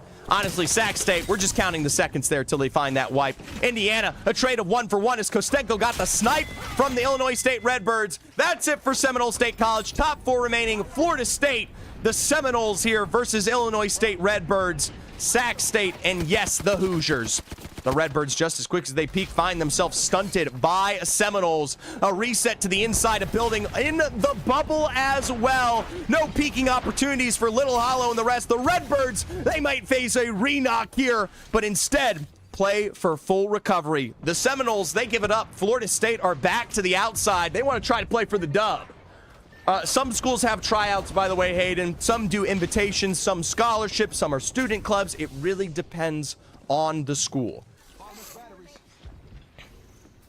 Indiana, they had that knock earlier from Kostenko with the Kraber, but were able to pull all three back into it. They're one of the few squads that still play inside Summers University alongside Sac State there. Right out to the edge, though. Double cracks on the Catalyst. Cyber is committing, so you would hope Factor and Swipe are going to move just as well. Knock for 1, knock for 2. Florida State Garnet, they are nowhere to be seen. One remaining member in Daxon will, you know what, last remaining moment, will send Illinois State Redbirds to the grave here. But against Sac State Esports, you're not going to survive. Last fight, Indiana versus Sac State. We were high expectations for Sac State today, but they've got to fight against the high ground. Past Lilith will be taken away. Sac are here for the peak. A Ramparts wall, a dive behind it, a knock again against Beaufort, but Sac will finish the job with the help of, I don't know, we missed it. But Sac State will still deliver a dub here for game number 4 on Olympus. Number 1 seed coming out of semifinals. Congratulations to Avoki, Beaufort, and Bass Lyeth. That might have made the difference. Let's take a look at the scoreboard while we wait, because we got to check a couple things. Game number 4, 22 points for Sac State. Had they gotten just 2 more KP, we would be talking about a dub. How long till game 5? About 2-3 minutes. There's a slight delay because I have to, for competitive integrity's sake, delay the games so that the competitors can't jump on stream and see what's happening. But I promise you, it'll be very, very quick here. Are we going to World's Edge? No, we go to World's Edge. Yes, we're going to World's Edge, then Storm Point, then E-District, then Olympus. It is a repeat. Sac State with 22, Indiana with 18, 13 KP for the Seminole State College at 17. Shout out to CSU Dominguez Hills, even though they go out a little bit earlier there in 7th. That is 11 KP. The Mad Maggie is banned. In this game, I asked you guys for the team standings over under 6K damage. It was the under, sorry. Congratulations to those of you. Welcome, Golden Striker, and welcome everybody to college. Are you sponsored by Collegiate or EA? Or are you just doing this for the love of the game? Love of the game, baby. I cover all of college action. I am an EA creator, but I just cover college because I love it. I myself was a collegiate coach for Texas A&M during their stint, and honestly, it's my favorite. Frozone, Aaron in Paris, Whirlybird again, Anthony Scott, thank you so much for the follows. Now, this is where shit gets serious. University of Oklahoma has officially hit match point eligibility. If University of Oklahoma wins the next game, it ends here. That's it. University of Oklahoma are the team on their way to Cincinnati, Ohio to compete for $5,000+. Sac State are 13 points on separation. Seminole State are 17. There's going to be 21 points between the Seneca Sting and 27 for Georgia Tech, 29 for Carolina Blues. It's kind of a hard one for the rest of these teams. Realistically, maybe Sac State, maybe Seminole College are going to be able to get on match point eligibility after this game. So, for the University of Oklahoma, this is their best chance. If they want to have low stress, low pressure, which, by the way, the pressure is always on, this is their opportunity to get the job done while they're the only team on match point. Matt Maggie is banned, so let's get another prediction going here. I think we start it. Does Oklahoma win game 5? Yes, no. This is a softball sometimes, and we do reset it occasionally in game. So watch out for another prediction as we make our way through game 5. But hey, get your bets in. Will Oklahoma finish the job here? Brazy, Anthony Scott. You know what? I appreciate it. The no's are on the board, and right now at 35-16, 5th. A 10th place finish is the worst from the day. S, thank you for the share on the live. 62 points. I don't know. The Boomers, they're good, but are they win immediately when they hit match point good?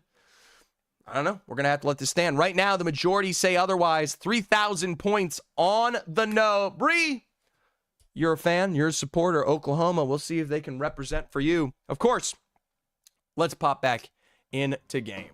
Going to start here within the next 15 to 20, judging by the other monitor. So, I don't know. I liked Oklahoma. I thought they've had a pretty competitive season. Granted, getting Inner Cedar back on the roster has been the difference maker for this team. All right. So, are you just running it? No, I do not. I do not run the lobby. I do not run the competition at all. I'm just Zephyr. I've worked as a pro caster in the Apex Legends Global Series, traveled the world doing that for many years, and I did it while I was in college. And so at the same time, I also competed in Collegiate Apex Legends alongside Texas A&M. And so I've become from competitor to now I just cover the action for fun. I'm no longer at Texas A&M. I graduated here this last year. And so that's the gist. That's the storyline. And by the way, I hate Oklahoma. So, you know, not as much as I hate University of Texas, but hey, you know, it is what it is. SEC's SEC. Fresh SEC, though, I will say. We're back. Woo. Well, this could be our last game of the day, but if you've ever seen Match Point, I don't think so. Is that like a Kentucky-Louisville rivalry? Yeah. Oklahoma and Texas have the Red River rivalry, and Texas A&M and University of Texas, they have a very long rivalry. Tamu, I'm sorry for your loss. Fair. That's okay. Where do you go? Where'd you go? What kind of fight you putting up in Collegiate? All right, I want to hear that. In all seriousness, no. Especially after we got rid of Jimbo Fisher in college football, I've been quite happy with the results from Texas A&M. I like Mike Elko. First season, par for the course. Back to playoffs, a decent winning stint. I think it's only due time before we teach those boys how to hold the line at Texas A&M, and we have a good chance. We have a pretty damn good chance. I did not like our losses last season, though, and I was at that Miami game, and I was on the struggle bus. I was going to, but not in a place for school right now. Born and raised in Austin, though. All right, that's fair. I lived in Dallas and Houston my entire life. 3 people reacted with a skull to me saying OU in 5 2 weeks ago. That's just true. Culture matters. Elko knows that. That's damn right, Solaria. Fuck yeah. Yeah, Mike Elko is changing the culture of the Texas A&M team every single year, and I think it's only up from here. And we're going to have ups and downs, but I much rather prefer him than anybody else right now. You know what? If we even have a season that comes even close to what we had this last year, I'm still on that Mike Elko train. Okay? Why is KSU inting? Because KSU is inting. I don't know why. They could win if they just didn't keep inting. It's a different world. It's a different world today. And you know what? The pressure's on. Every single moment that Kennesaw screw up, they're falling further and further behind. Right now, this game, going into it, they are currently at 28 points. They need 32. If I can describe what I'm saying. Well, I mean, I'll say this. Some match point tournaments, you see it.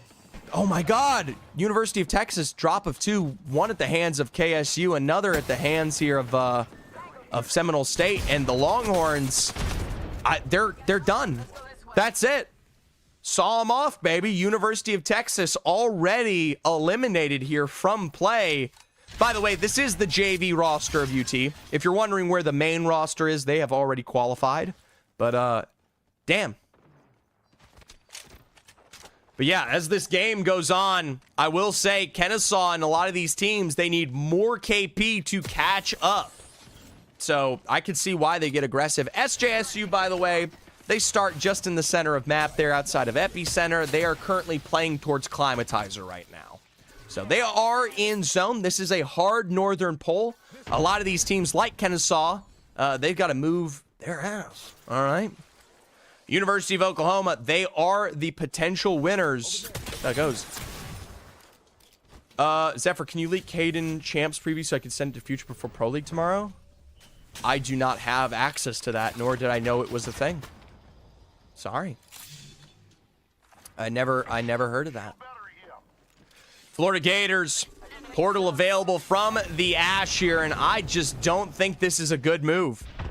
DC, the Sean, and the rest, they're going to try it. Send Oklahoma packing early. Defensive bombardment already played out, and I don't think it's going to find much. A nice bubble will save the days. Our saves, sticking the battery here. And our current match point eligible team has got a heavy dose of Florida. Watch your toes. The Gators could snap here. Pabezi and the rest of Oklahoma, an Ash of their own. They could easily portal this one out. Break on the Sparrows ultimate. See how it goes. 53, a knock on to Wriggling Salamander, though. And this is the difference maker. University of Oklahoma already one player up, and I think this is Oklahoma dubs. Problem for Oklahoma, though, is there are a lot of teams that could very easily find their where to hype, but instead, DC the Sean caught out in solo. By the way, you can find the leaderboard up here. Look where my hands are pointing. Pop on up here. Type exclamation point now or exclamation point leaderboard. Join on in. Oklahoma. My gosh. These teams, by the way, this is on anonymous mode, so they do not know this is Oklahoma here. They're playing against the world, and that is Winthrop, already a knockdown. A reset for OU as they will slide in, find another knock on to Oklahoma.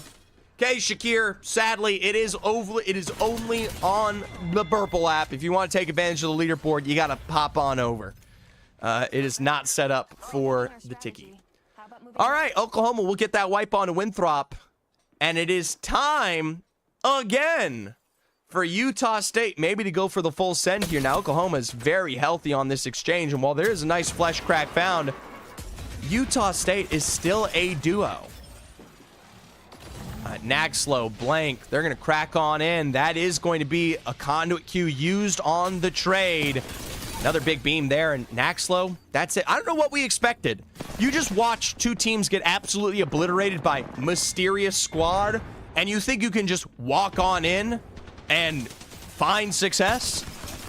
Blank P2020 shots there. No wipe, not even the arc snare. Blank flesh found behind the door. Interceder will be crowned. Problem is, the rest of Oklahoma, they're happy for a quick response, and that is the third squad eliminated at the hands of the Booners. Carolina Blues, they're also quickly out here. 17th overall. By the way, thank you so much. Earl with an N. Earl with an A. Thank you for the follow. Well, Slasher, you asked about inting. I'll give you Kennesaw State. Right now, already a knock of one in Alabama. They're quick for the full push play here. A Catalyst Wall to boot. And Wrecked Emporium will die at the edge of zone now. Seminole State College here continuing to swipe on through. This team right now is in 3rd overall. They need 17 points to make it to match point against Alabama Crimson Tide. This start of KP could be what makes that difference maker, but hey, you need to get as much possible. Guillermo caught out there. That's 2 for the Seminole State roster, and Alabama are going to continue trying to run this one away, but woo! Zover with the 99 from afar. A swing around the rock there, and that is Zover, Zover, Zover, as your life is over. Talk about a wipe there. Seminole State now, they only need, if we're going off of the squads left remaining and whatever KP they've put up, I think...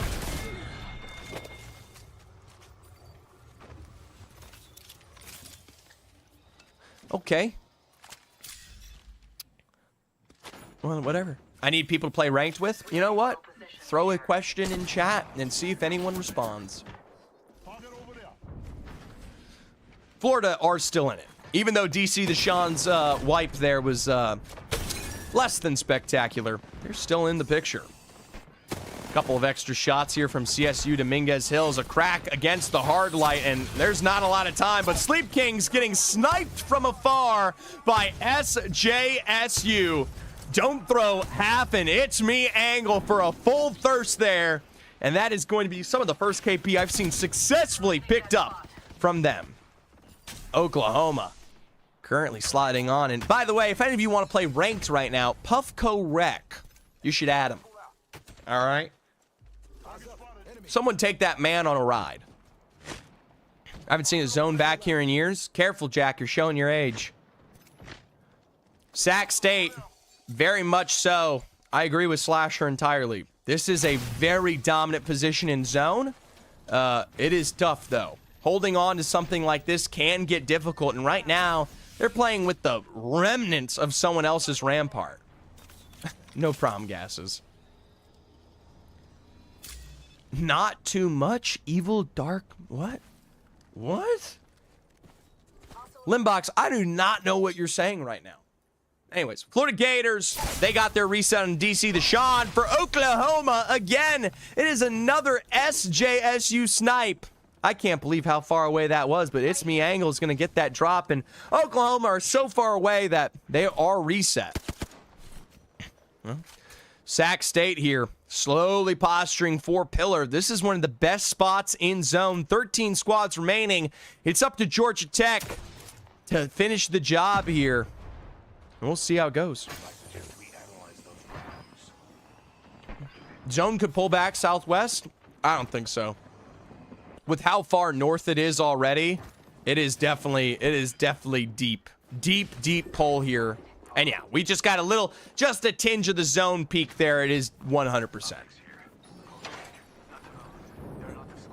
Babeezy, another knock against them from Sac State, and Oklahoma could be targeted here by Sac. Another reset with the dome down, and unless there's a way to exit the corner there, Avoki's got your name, number, and address. Problem is, he's blind, so he does not know how to proceed. Oklahoma will be allowed to survive, and they're going to quickly wrap this even further back against Sac State. For Sac, you've got to control this. Fair State Crimson, though, is wrapping from that other end, and this is a struggle. Can you buy me an heirloom? Sadly, I cannot. You know, I buy all my friends' heirlooms, and I just, I'm poor. I'm poor now. You know what? As much as I like the positioning from Oklahoma, I just don't like the way they're playing this out. It's almost, do you guys ever know, you sit there with the energy and you're just watching Oklahoma and it's just kind of like, no, these guys are going to die at some point.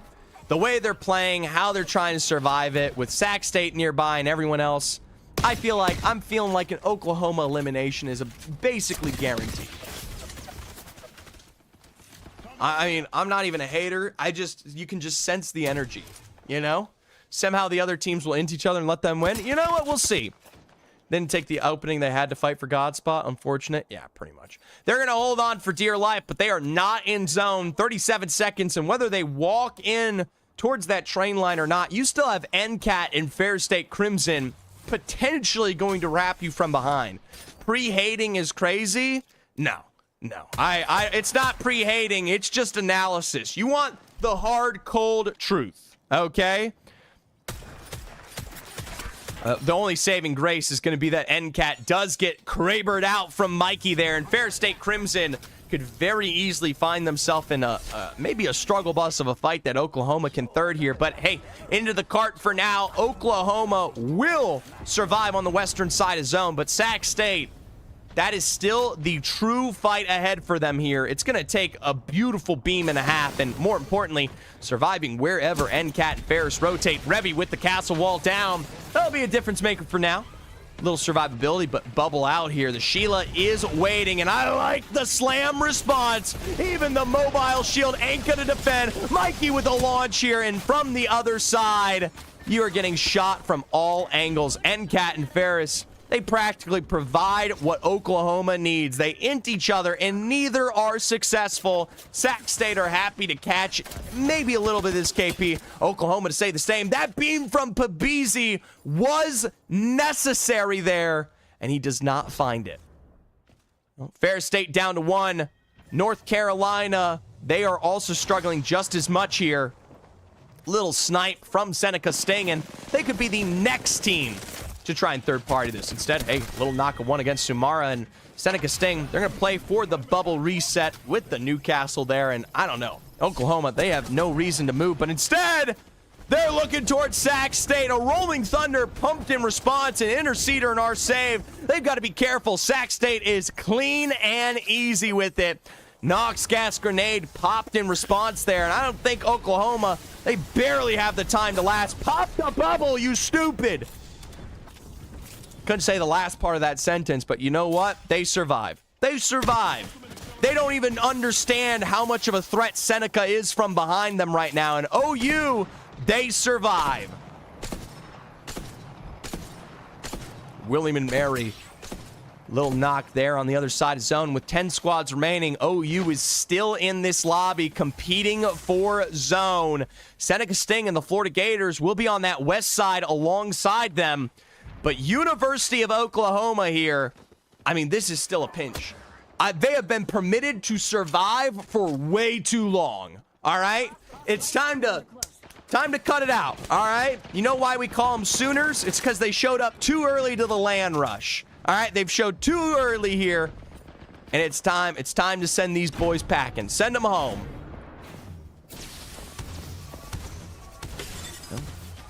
We'll take a look at Climatizer for now. And you know what? Free shots for Kostenko. He's been a difference maker for the Illinois State Redbirds here. Florida State Garnet up above.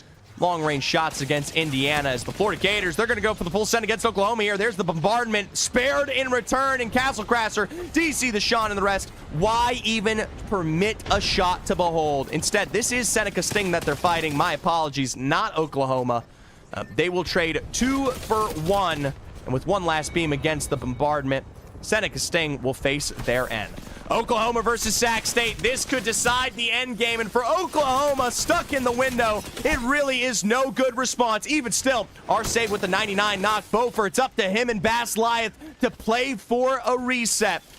Quick heals for University of Oklahoma. If they win this fight against Sac State, I mean, this is guaranteed. And Sac's getting wrapped from the other side.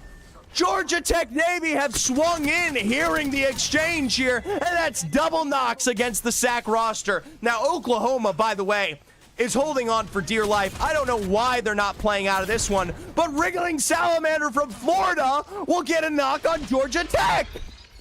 Oklahoma is permitted to survive again. The Florida Gators, they're going to peek the other side of this truck line, and whether these teams know it or not, they are playing with pure chaos here.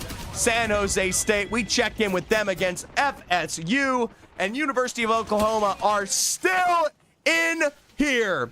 That's it for Florida State Garnet. 7 squads remaining, and Oklahoma, I don't know how they get out of this truck. Saving grace, folks.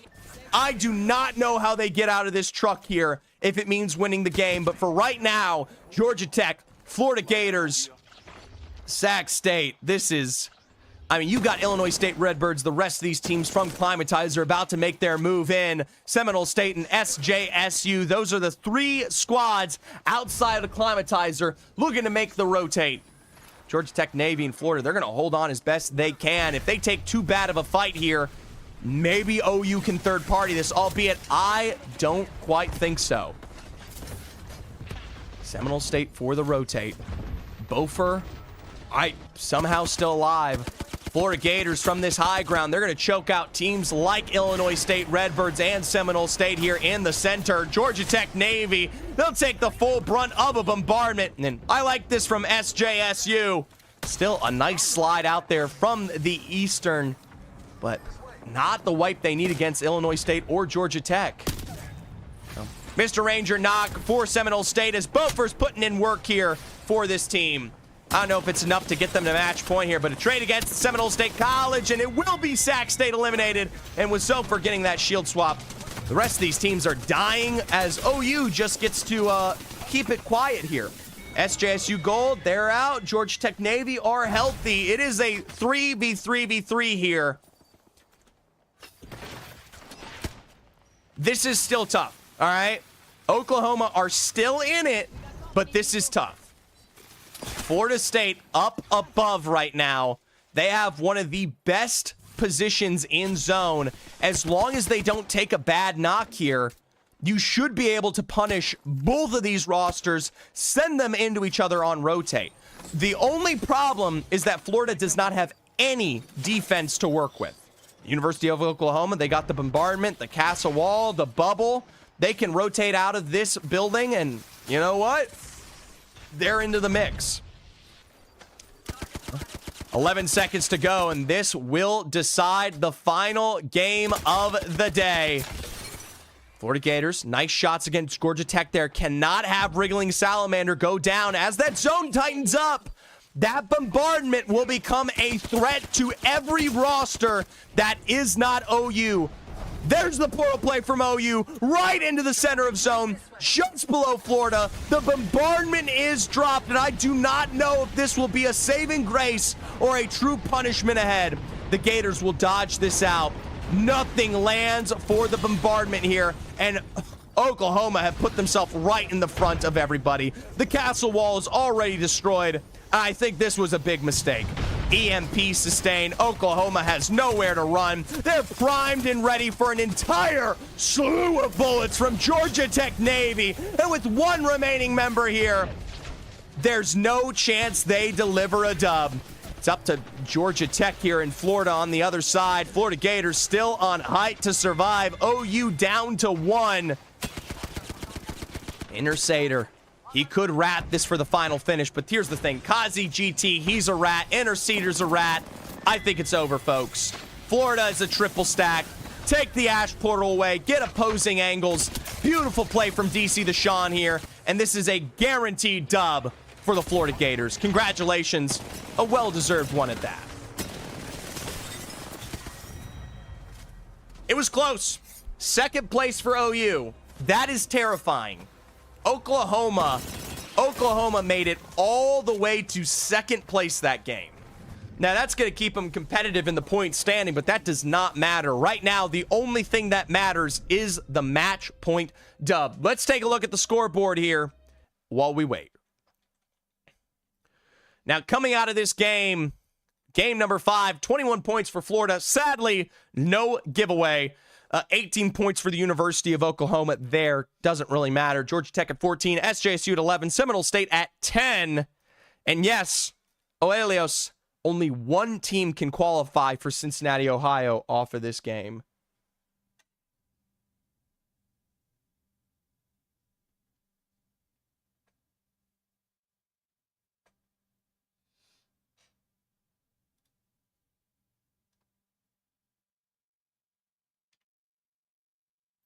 No! Lewis, you were so cute. You had a little blep tongue and you were asleep. I was so close. I was so close. Look at that. Okay, you can't see it. I'm sorry. I got distracted by my cat. He was laying there like this and he had his tongue out like this. It was so cute. I missed it.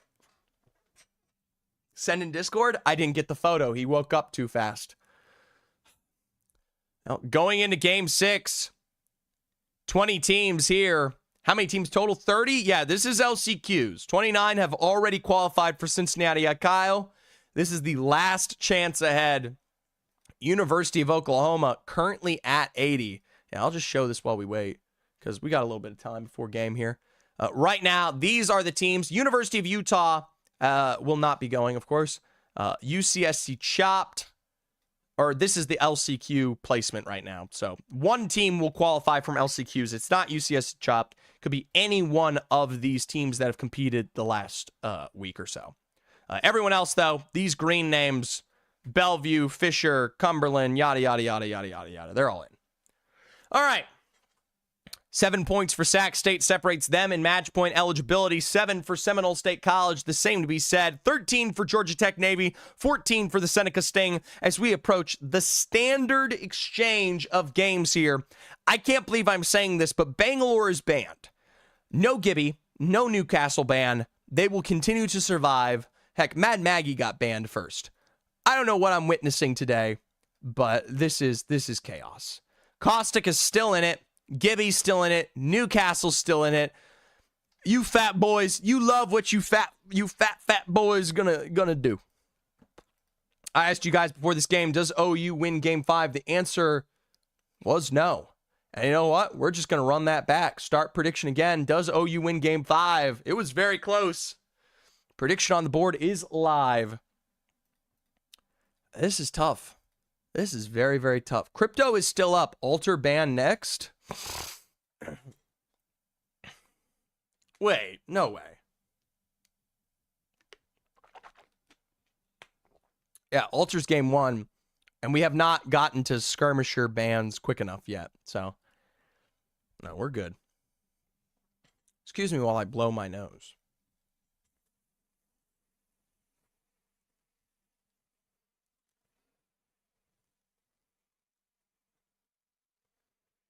You guys think I should have Popeyes today? Chat, we on a Popeyes stint? I'm thinking it.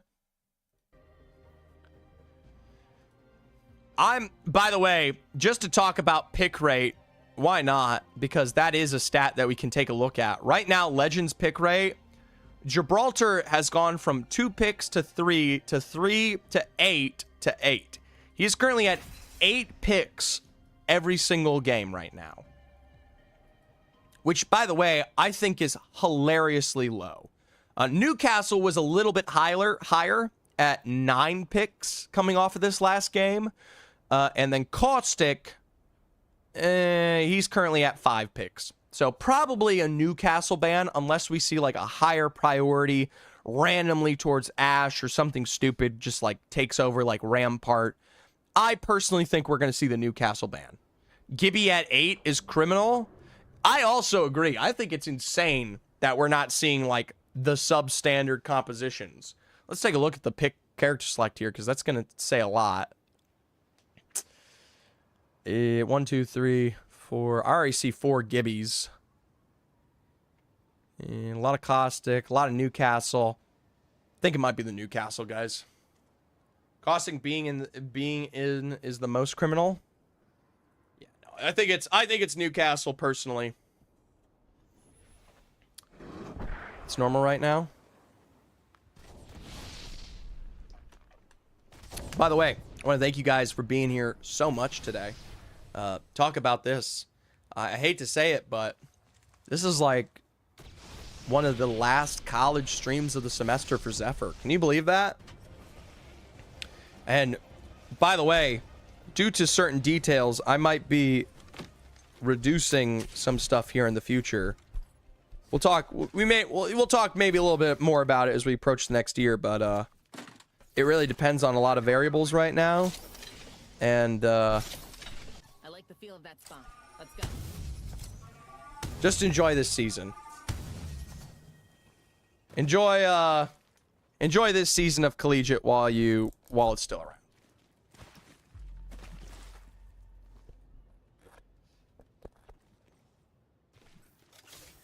Ultimate accelerant here. You guys are funny. I can't say anything right now, but I'm just putting warnings out there. leaving us college kids for the big leagues. You know, technically, I've ridden the big leagues quite a time. Kayak, good to see you, by the way. I know you've been hanging out on TikTok. You've now jumped over, but good to see you. Good news or bad news? I would say closer to bad news more than good news. It's okay, Zeph. I'll be joining you. Not in the way you think. 20 squads remaining. We'll see how this ends. Is it going to Kuzer? Guys, that's right. When OI leaves, we hand over control to Kuzer. Which LAN are you more excited for, Octane or NECC? Octane. NECC hosts a great LAN. It's a very cool LAN in San Antonio. But Octane, I mean, this is like the best of the best teams in the history of Octane. The best teams in Collegiate finally joining together. It's never, ever happened. We came close with the Rocky Mountain Invitational, which was a great LAN, but there were still a lot of missing faces there. No, I will not be homeless. Far from it. It's literally impossible for me to become homeless. But, well, we could talk about it another day. For now, let's just enjoy LCQs.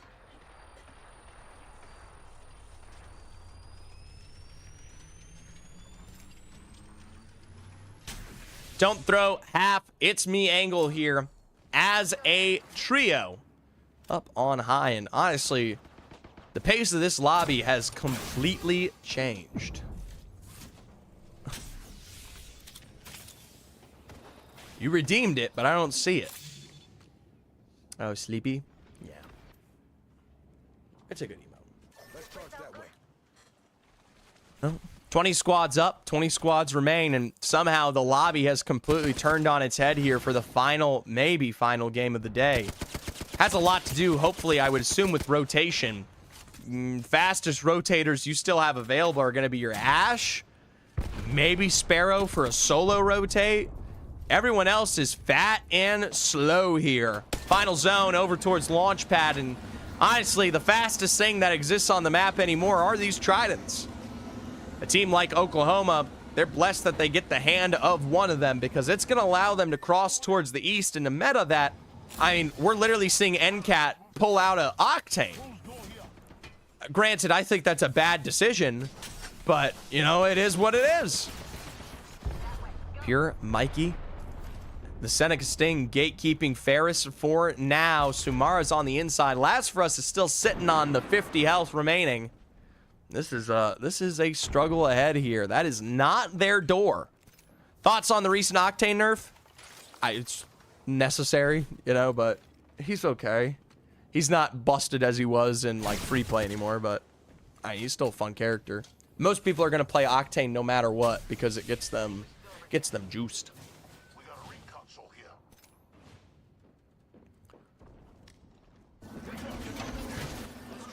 Alabama Crimson Tide here in Oklahoma. South v South. I can't believe I'm saying this, but in the round one close, this could be the first fight of the day. But instead, Oklahoma, smart, will carry themselves over and away. Seminole State College, 7 points for them that separates getting in to match point eligibility. They could face Oklahoma off here in just a little bit.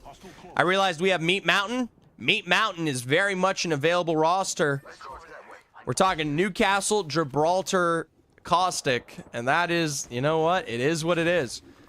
Oklahoma, they'll push on forward. Meat Mountain.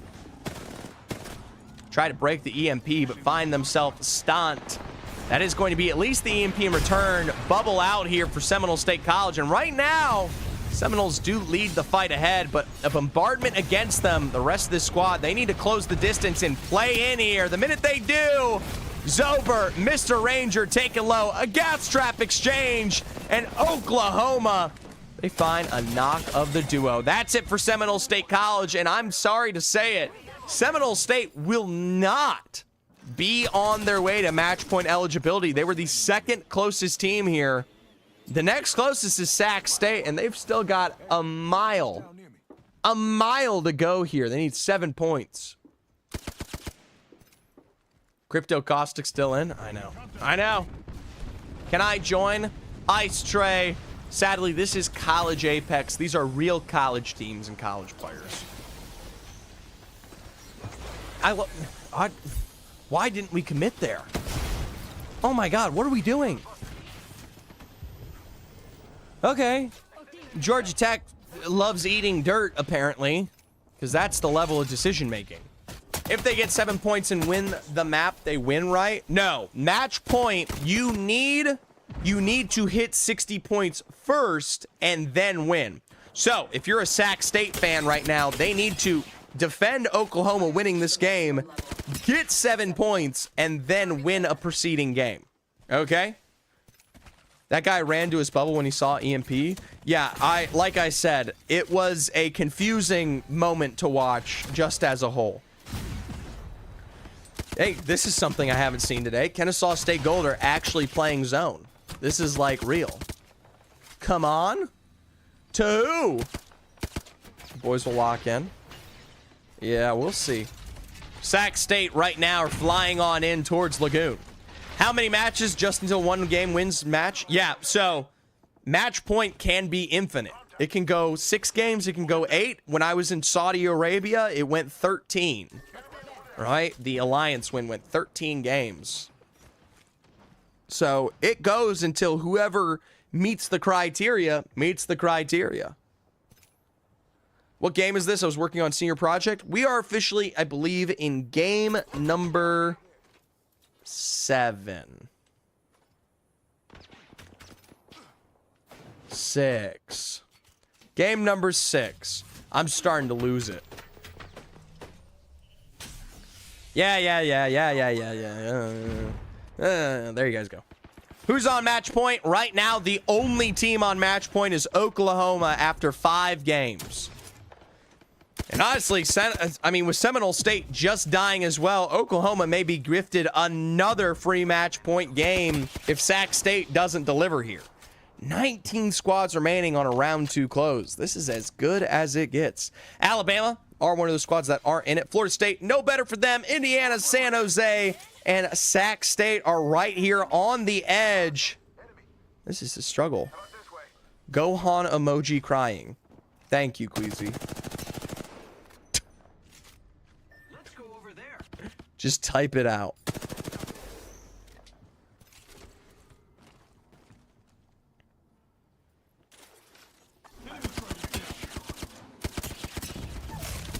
What am I watching?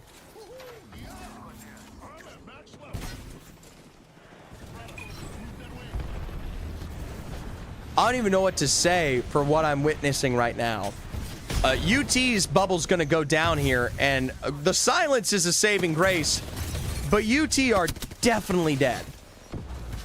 Either way, your Trident, your problem. Couple of scans here from Genshin Manster and Double Dancel, and realistically, none of it matters. William and Mary will pick up that KP easy preasy, lemon squeezy, and extra cheesy.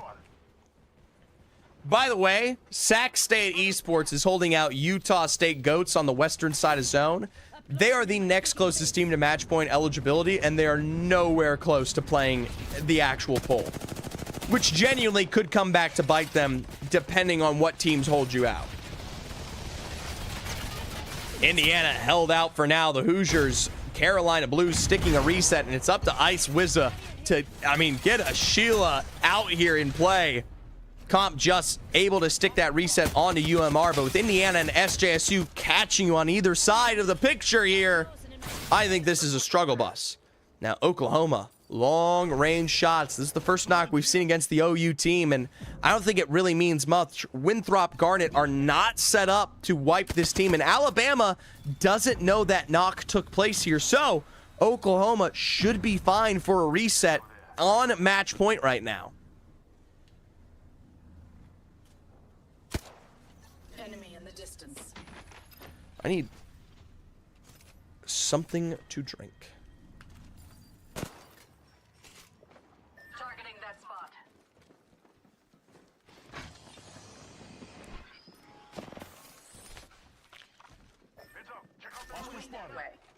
So many teams are not in zone. This is so bad. Let's go over there. Like, let's just like take an onus towards Sac State here. I hope they win this fight, because if they don't win this fight, Oklahoma will be another game ahead for match point eligibility right now. And they're currently being gatekept by Utah State. Problem is, zone closes in 50 seconds, and Sac State are no closer to being in position. The longer Sac State take with this fight, the more likely you have issues like this. A quick train to Sheila there will not find the bullets they need, but Sac State's landing is guaranteed to be seen by William & Mary. Georgia Tech will fall in 17th overall as Alabama is caught on either side. Oklahoma, the team that's finding these knocks. That'll be it for the Roll Tide roster. And OU currently has the best spot in zone.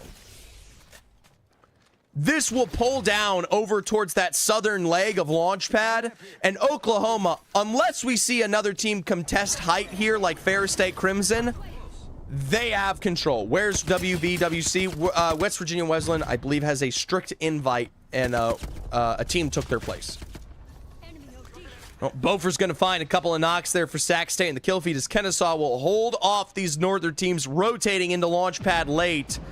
Sac State will become the gatekeepers of the western side of zone, but this still does not answer the difference of Oklahoma in these upper rosters. Oh, Interceder, knock of one against Seneca there. The 45 is not landing the way they need. This could be a Ferris State Crimson wrap to third party. If I'm OU, bombardment down, play for the reset. Getting that Newcastle wipe was the biggest saving grace for this team. Samara kill. They're going to run right in the gas trap. And while they do have building and the doors, Oklahoma has had control of this position almost all game long there. Crack this one open piece by piece. The re-knock against Last for Us is immediate.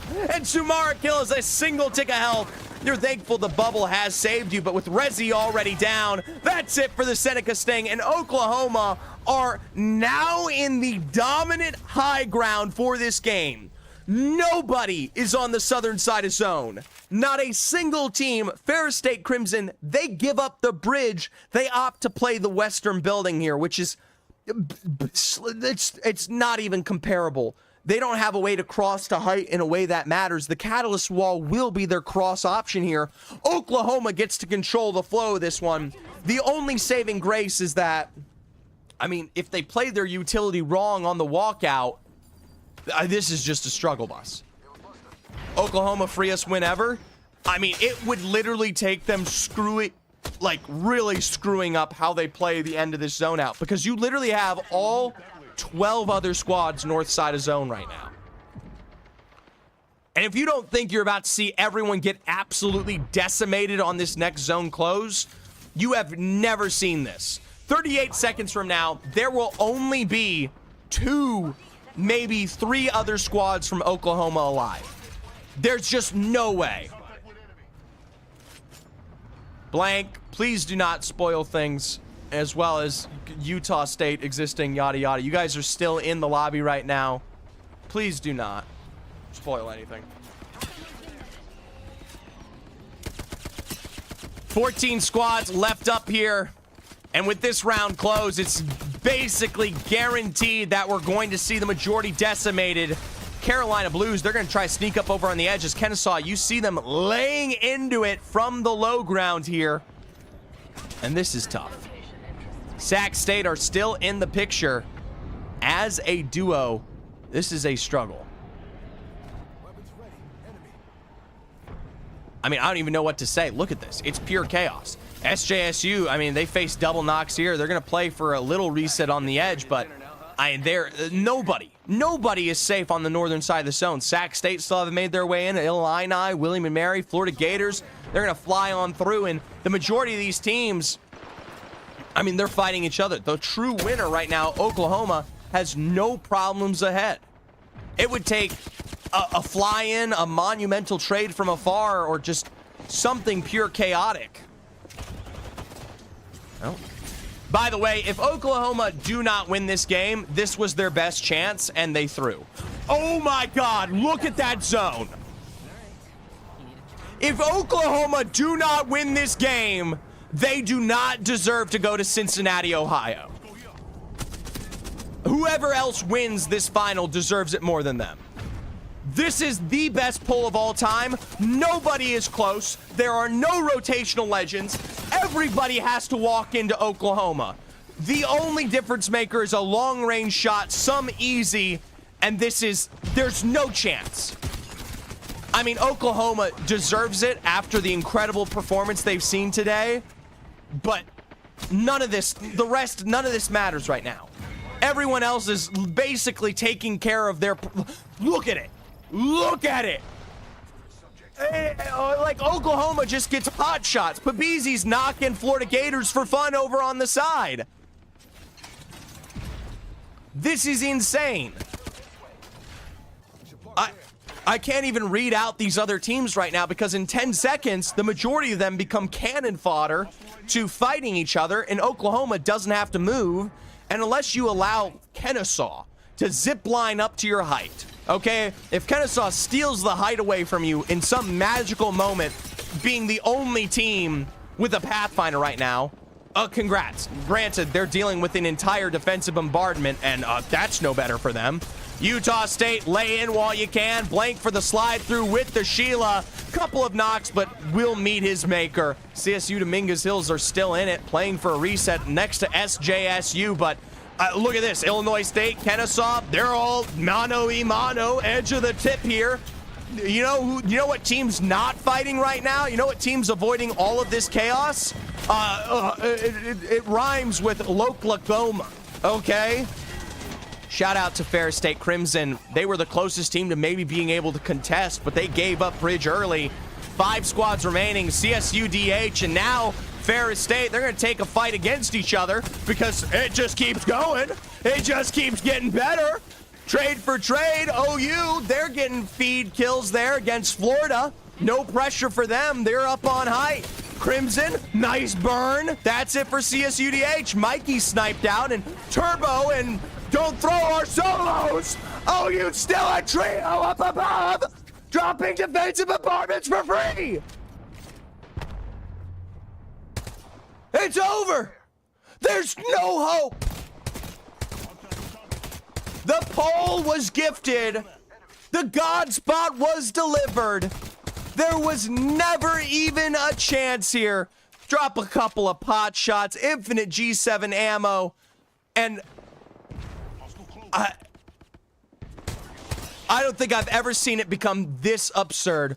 One last remaining member. Congratulations. You know what? We'll set up for the final call. Final call of the day. We already know who it is, but you know what? It's for socials. It's for optics.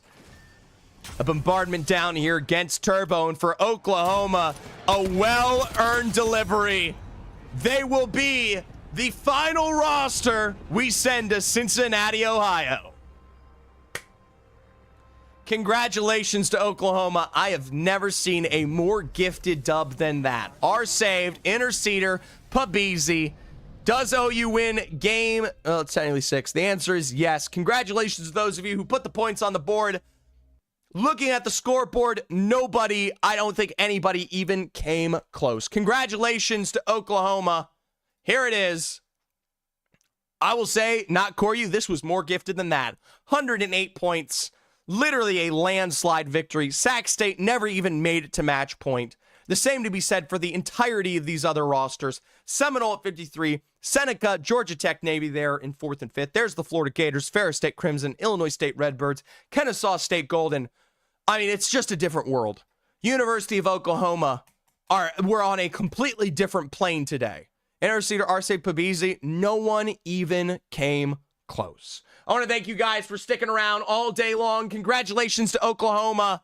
Final game of the day, 28 points. So we'll do one last giveaway here. Get it in chat on Twitch. Pop on over to Twitch, ! giveaway in Twitch chat. This is the last giveaway of the day. And by the way, while we wait, give me someone to raid. Little someone to raid. Is any of our friends who are playing Pro League live tonight yet? Like a Voddery or someone? VOD? If VOD's live, I'll raid it. Told you, OU taking it all. Hey, if VOD goes live soon, I'll raid him, but he's currently not live. Gotta raid somebody. Zephyr, are you doing Pro League tonight? No, probably not. Zephyr has some problems that may have something to do with what we just talked about a little bit earlier. So, get your giveaways in. Exclamation point giveaway. Last one of the day.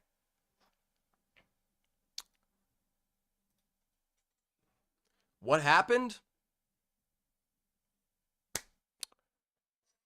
I can't share that information. I got 18 people for this giveaway. I only got 18 people signed up for this giveaway. All right? 30 seconds on the board. After 30 seconds, I'm running the giveaway. All right? Here we go. Uno, dos, tres, 4, 5, 6, 7, 8, 9, 10, 11, 12, 13, 14, 15, 16, 17, 18, 19, 20, 21, 22, 23, 24, 25, 26, 27, 28, 29, 30. What are these gang signs? That's American Sign Language, which your boy knows how to sign. All right, choosing our winner. Aces. Congratulations on winning the giveaway. I need a little response from you. There you go. Thank you for being a fan. Thank you for being a subscriber.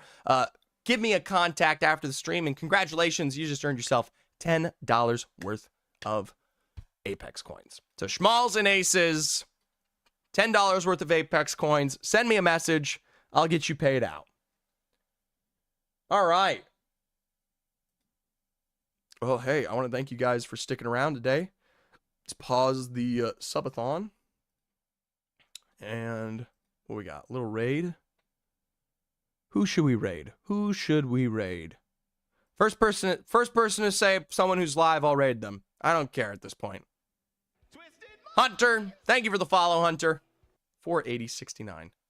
First name, I'm raiding them. Just doing it. 2-month-long subathon. It is chaos. Schmalls, Monsoon. Schmalls is not live. What a shame. Monsoon. Monsoon is live. All right, cool. Haven't done this in a while. Give him some love. All right, guys. I will see you around. We will talk. Other than that, thank you so much for joining LCQ. The next time I will see you is maybe this week if I come up with something, or for NEC LCQs.